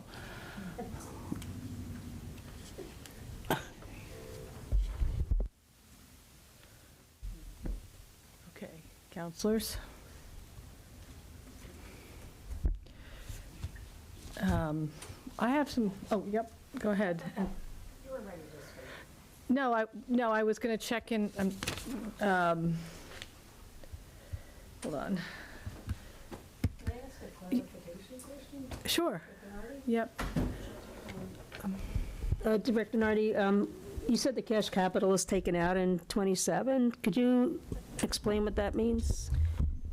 So each year, the city has put, as part of best financial practices, they talk about you should incorporate some capital into your budget. So if you don't have reserves, you are always having some money to keep infrastructure up and going.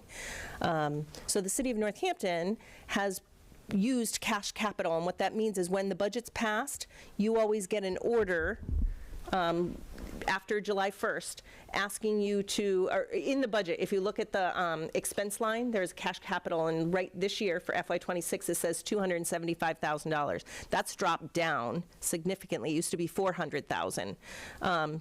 To support capital projects. Generally, in the past, it's always been used for smaller projects that we didn't want to borrow for, or we didn't want to use stabilization for. Over the years, as things passed from director, from Susan to myself, we started to make sure it was more items that weren't for the schools, because you don't get the money until the summer, so it can't be for school projects because that's when they do most of their work. So I'm just saying that's an amount of money that's taken out of the budget, so we are actually raising and appropriating money for capital projects.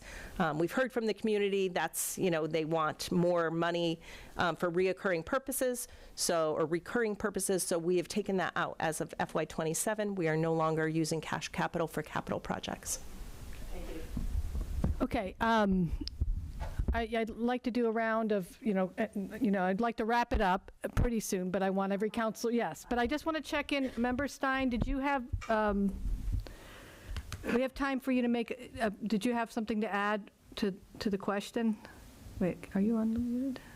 Has to unmute. Okay. Member Stein? Oh, he's, okay. Nope. Okay, I'm muted now. Okay.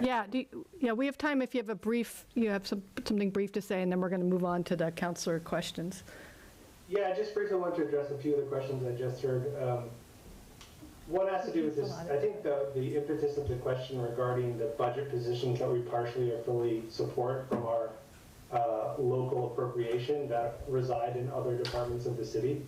I think the question is, do other city services contribute proportionately to those salary positions? So does Smith Voc contribute a percentage for a person that helps them with HR?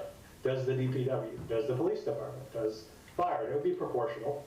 But are we, MPS, the only ones that support salaries in that manner, or are other departments who are using these services also contributing their budget to other city departments? So I think that was the impetus of the question. Regarding the organic grounds, we've had way too many conversations about this as a body. We have a policy separate from the city's policy as a school committee that we were going to implement this, which means that if they can't find a way to do it, or we don't get the funds to do it, it's just not, we will not use synthetic fertilizers. That's not happening anymore.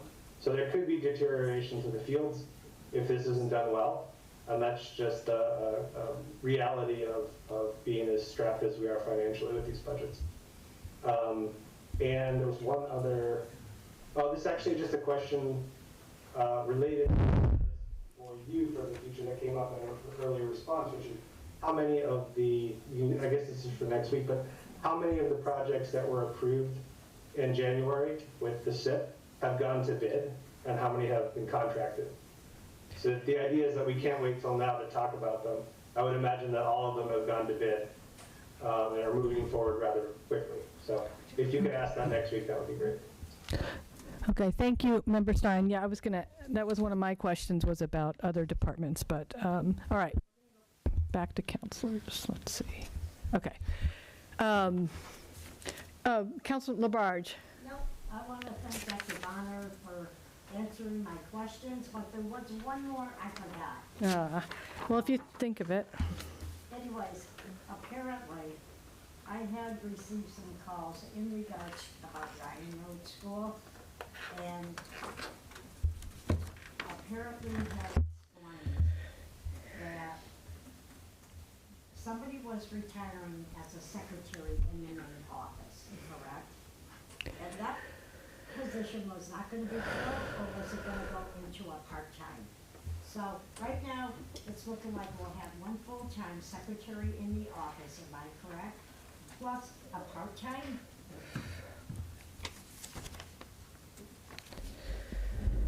So the current clerical who's retiring actually was a .5 at Ryan Road as well as a .5 at Leeds.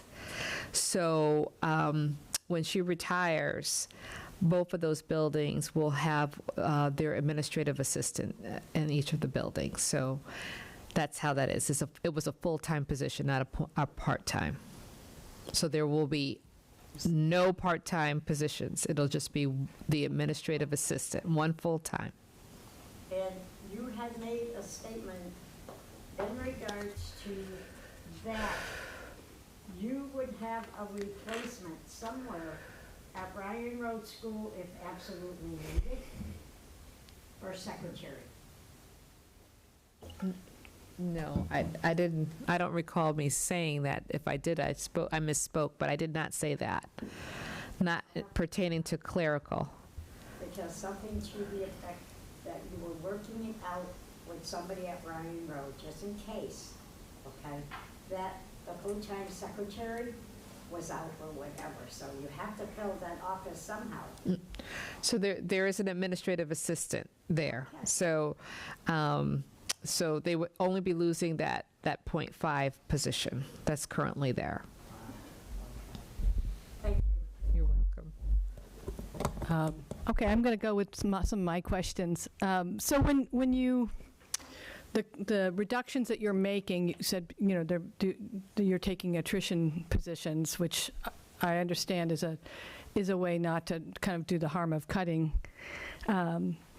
But it's not necessarily a prioritized list. It's kind of an opportunistic list in terms of who's leaving, and so right. Am I correct that that's not necessarily the positions you would have cut in terms of priority? It's just that there was an opportunity because there was retirements and such to avoid a staff cut. I will speak yes and no. So yes, there was an opportunity. So we took that opportunity. And most times when there is a reduction in staff, that superintendents will suggest that we do the retirements or the attrition so that it really does not actually impact a human being. That's the concern. But it impacts the students. I mean, I didn't say that it okay. I said that it didn't in terms of an adult as an employee. So last year we had significant reductions where it actually it was about 18.5 or it was close to 20 positions, and out of those 20 positions it was 4 individuals that we had to lay off. Right. So it's regardless, no one wants to do RIFs, but the impact was minimal in terms of the number of employees that actually lost their jobs. Got it. And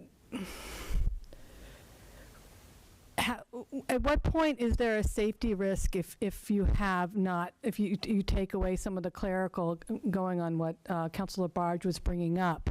If you have one administrative assistant, I don't know these numbers, but what does it take to keep a school safe? Is that enough at the doorway? Is that enough support staff, in the office? So I know that Leeds, and I'm going to use them as an example because they have only had an administrative assistant for many, many years, and they actually this year they just got that .5 where the individual was actually covering the office on her own, and that there was staffing in terms of when it was time for her to take her break and so on. And so we know that it did not work out well for Bridge Street School in terms of doing that, but there were other circumstances around the individual, the employee who was actually in that position. So both Bridge Street School and Jackson Street School was impacted by that, but they were able to utilize a paraeducator to help offset. Particularly, the most important time is to help with attendance early in the morning, and so schools were smart in terms of their thinking, in terms of how to utilize their paraeducators to help to offset that. Okay.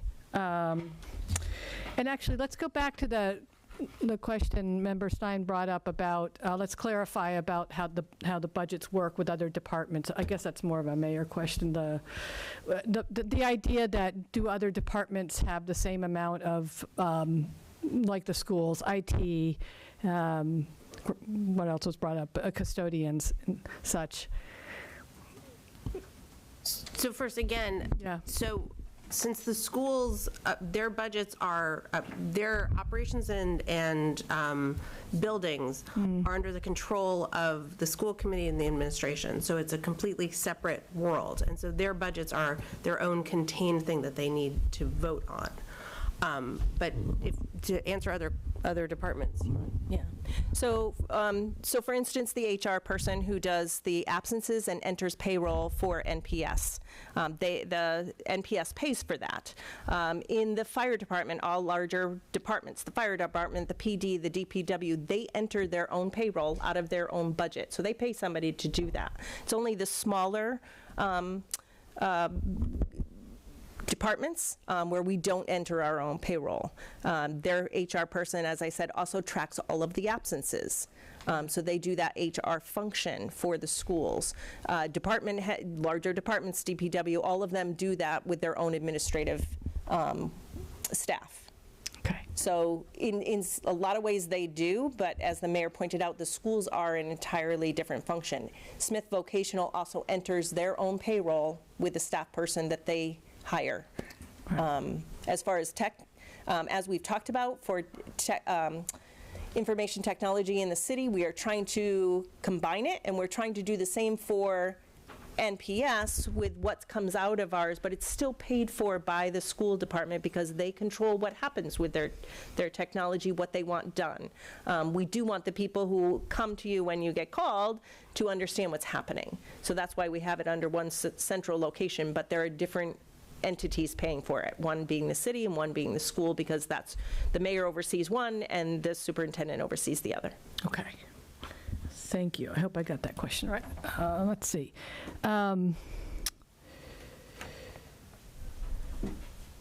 So, yeah, I mean, it's really hard to get a sense of what's going on in the schools for, because, I mean, when we talk about class sizes, I mean, maybe we need to look at the median or number. All I know is my kids are in lots of classes of 30.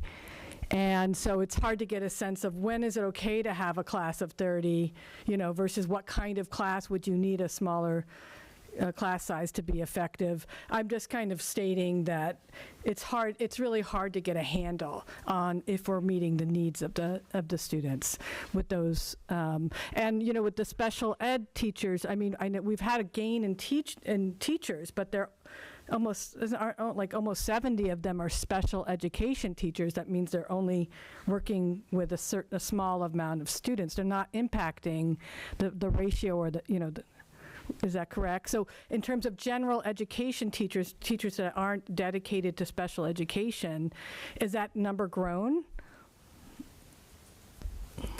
So just to isolate out in terms of our special education teachers, so there's about 55 FTEs. Okay. And so if you were to create or do your ratio, so there's 55 FTEs that solely are dedicated to special education, and then you have about 600 students. So you're looking at a ratio of about 10.9, just a quick estimation. Okay. All right, so staff members, special education teachers would have a caseload of about 10 to 11 students. We know that varies based upon the school building and the number of special ed students in each of those buildings and the specialized programs that we have in particularly our middle school and our high school.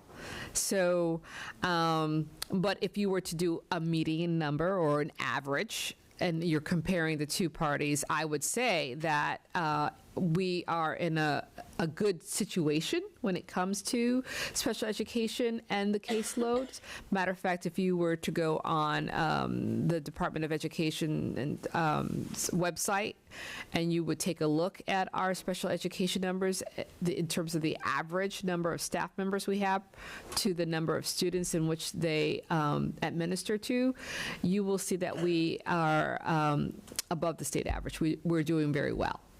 Right, and I guess it's harder for me to get a picture of the general education.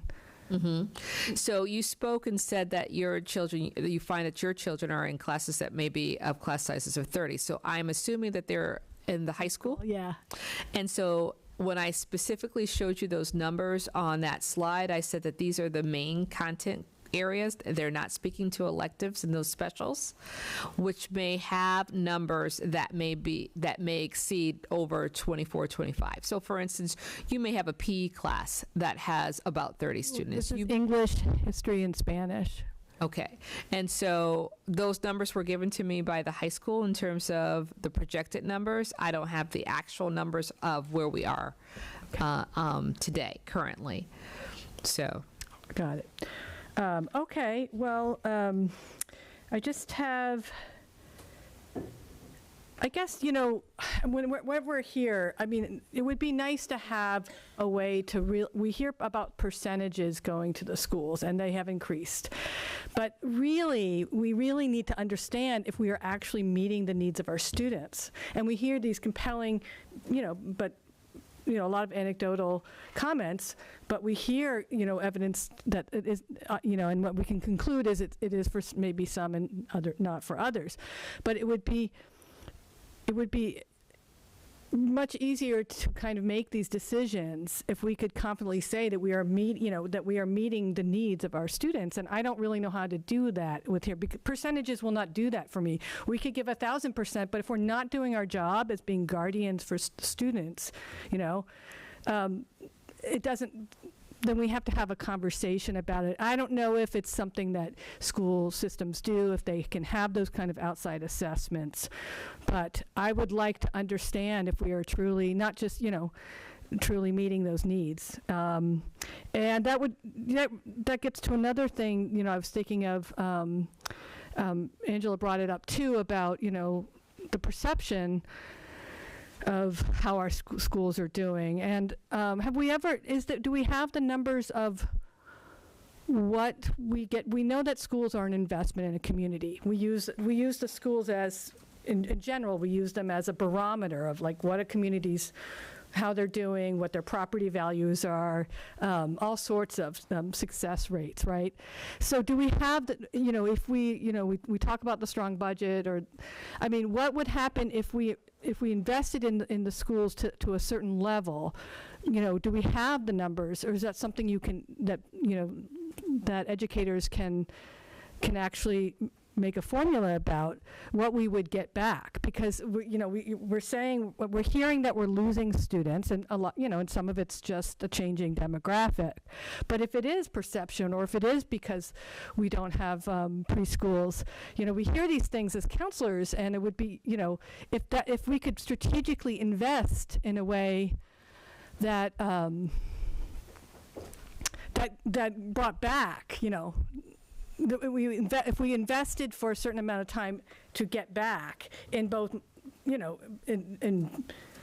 in non-monetary and monetary ways, because the schools will, they will increase. If we have a vibrant school community, people will move here. We'll get, more residents, more, our tax base will increase. So there's the monetary, but then there's just, the ways that we all, have all, basically in the society, if you're not Trump, have agreed, that this is what makes a good society. So I guess I'm just curious, is that something in the school community to talk about, the kind of investment? Because the way we've been talking about over the last year, it's kind of like this money pit or this bottomless well. And I would like to see, I'd like us to kind of remember that the schools are an investment, and can we be smart about that investment in a limited budget? But are those numbers you can actually look at? So to speak to your statement that you just made. Yeah, it was a long one. You actually answered some of it within your wow, so self-sufficient. But I do want to point out this. I think that we have been so focused on aligning need with money as opposed to looking at the programs that we currently offer. And I'm coming from outside of this district, and this district has a wealth of what it's offering. And I think that we have spent so much time on what we want and what we are suggesting that we need, that we have totally minimized what we do offer. And so I just want to take you very quickly down that snapshot. And this was the purpose of the tours. And I kind of wish that you were in every building so that you could see that. You only visited one building with me. No, I visited them all. Other times I had tours. Yeah. All right. So first I've of seen them all. we are a school district, and I'll start with the high school. Even though we may have eliminated some of our electives, we are a high school that offers free tuition to take college courses at Smith College. We also offer opportunities where there's dual enrollment at Holyoke Community College and Westfield. We also have a vibrant music and arts program. Yes, we would love to grow it. Yes, there is competition between art, music, theater, and athletics, but we have those programs. We have not cut those programs. Take a step back to JFK. So in JFK, we still are able to offer, again, music and art. We have not eliminated those programs. We have in our buildings not only adjustment counselors who are quasi-social workers, not quasi, but they are social workers. We also have school psychologists, and we have, in the high school, we have guidance counselors. We have all those kinds of supports to help our students to not only manage their years through our school buildings, but to prepare them to be successful in a college of their caliber, of where they want to go. And then we also have teachers who are creative, and I do speak, and I thank our teachers. So I don't, so I just want to point that out. We have teachers who create courses that are innovative, that yet still implements the key content core areas, but it offers a variety of selection of courses in which they can take. Yeah. At our elementary levels, we still provide art and music. It may not be as robust as we want it, but those programs are still there. And we are growing through our integration and specialists at those levels.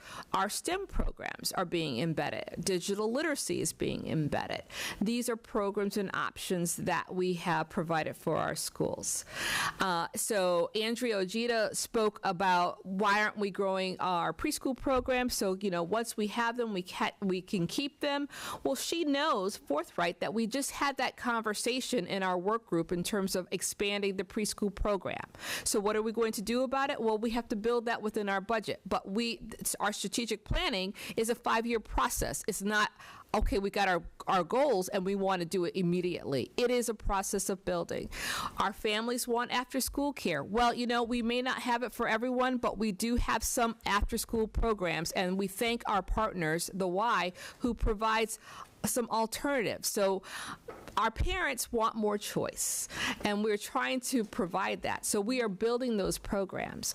And so last year, we spent the whole year marketing our schools and doing videos about our schools, but then it was totally destroyed when we got into budget season because it felt that we are in crisis. So this whole year, we've been in crisis, and that we are not offering these wonderful opportunities for our students, and yet we are. So, there's that dark cloud that is shading the light from what actually is occurring in our schools. And those who are wise know that there's good things happening in our schools, and families move here, particularly for our schools and for our programs, for our innovative programming, for our diversity and inclusivity, for our liberalness. I could speak about these things, but if I have in the background the hissing and the neigh and but that's not happening for my kid, but I can't push beyond that. I mean, it's the perception, and it's what families hear about the schools. So what is really true? What is really our need? Really, this district is very, very well off in terms of the staffing that it has in its buildings. Compare yourselves to an urban setting. Compare yourselves. Well, thank you for your thoughts on that. But I mean, I think, but we can hold both, Dr. Bonner. I'm hearing you, and I'm glad for all that. I don't think it's just parents hearing. Parents and their families are experiencing some negative repercussions, and we're dealing with a devastating pandemic learning loss that we kind of talk about, or don't talk about. We talk around because we don't have a reading specialist in a high school. I mean, I'm not saying just look at that.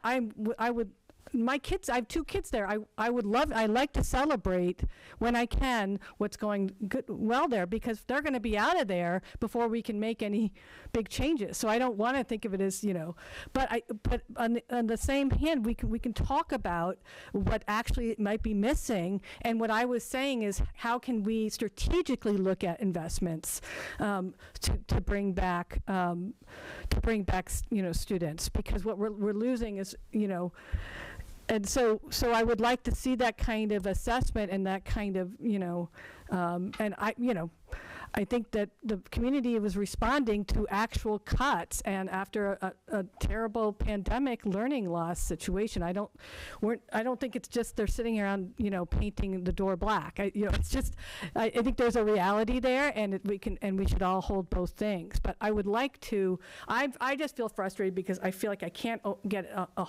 I can hear what you just said about these great programs. I can hear somebody else's great story or someone else's harrowing story, and I would like to really understand, and I feel like we need that kind of assessment, and I think 5 years is kind of too long to wait for that kind of plan.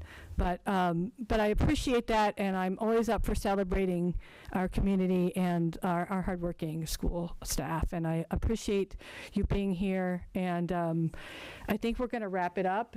I think everyone's had a time for a question, and we'll wrap it up, and thank you. Move to adjourn. Thank you. Oh, we need a second, sorry. I just leave it. We need a second from finance. Right. Second. We're adjourning the finance meeting. Yes. Keeping the public hearing open Right. until next Continuing the public case. Right. So we're all here, we can. Okay, yep. All those in favor say aye. Aye. Aye. Okay. And move to adjourn council. Oh, right. Is there a second? Second. Okay, motion made by Councilor Elkins and seconded by Councilor Maori to adjourn full council. Roll call, please, on adjournment. Unless Garrick is not on. He's still there. He's still there, all right. Yeah. Oh, you know what, though? Wait, let me just check. I think he told me he couldn't. He's still here. All right, that's fine. Okay. Counselor there he is. Elkins. Yes. Counselor Jarrett. Yes. Counselor Clemmer. Yes. Counselor Labarge. Yes. Counselor Maori. Yes. Counselor Moulton. Yes. Counselor Perry. Yes. And Counselor Rothermere. No, because that was an incredible lot of gaslighting, and she was instructed to come here and advocate for the strong budget, and that wasn't that. We are adjourned. Well, that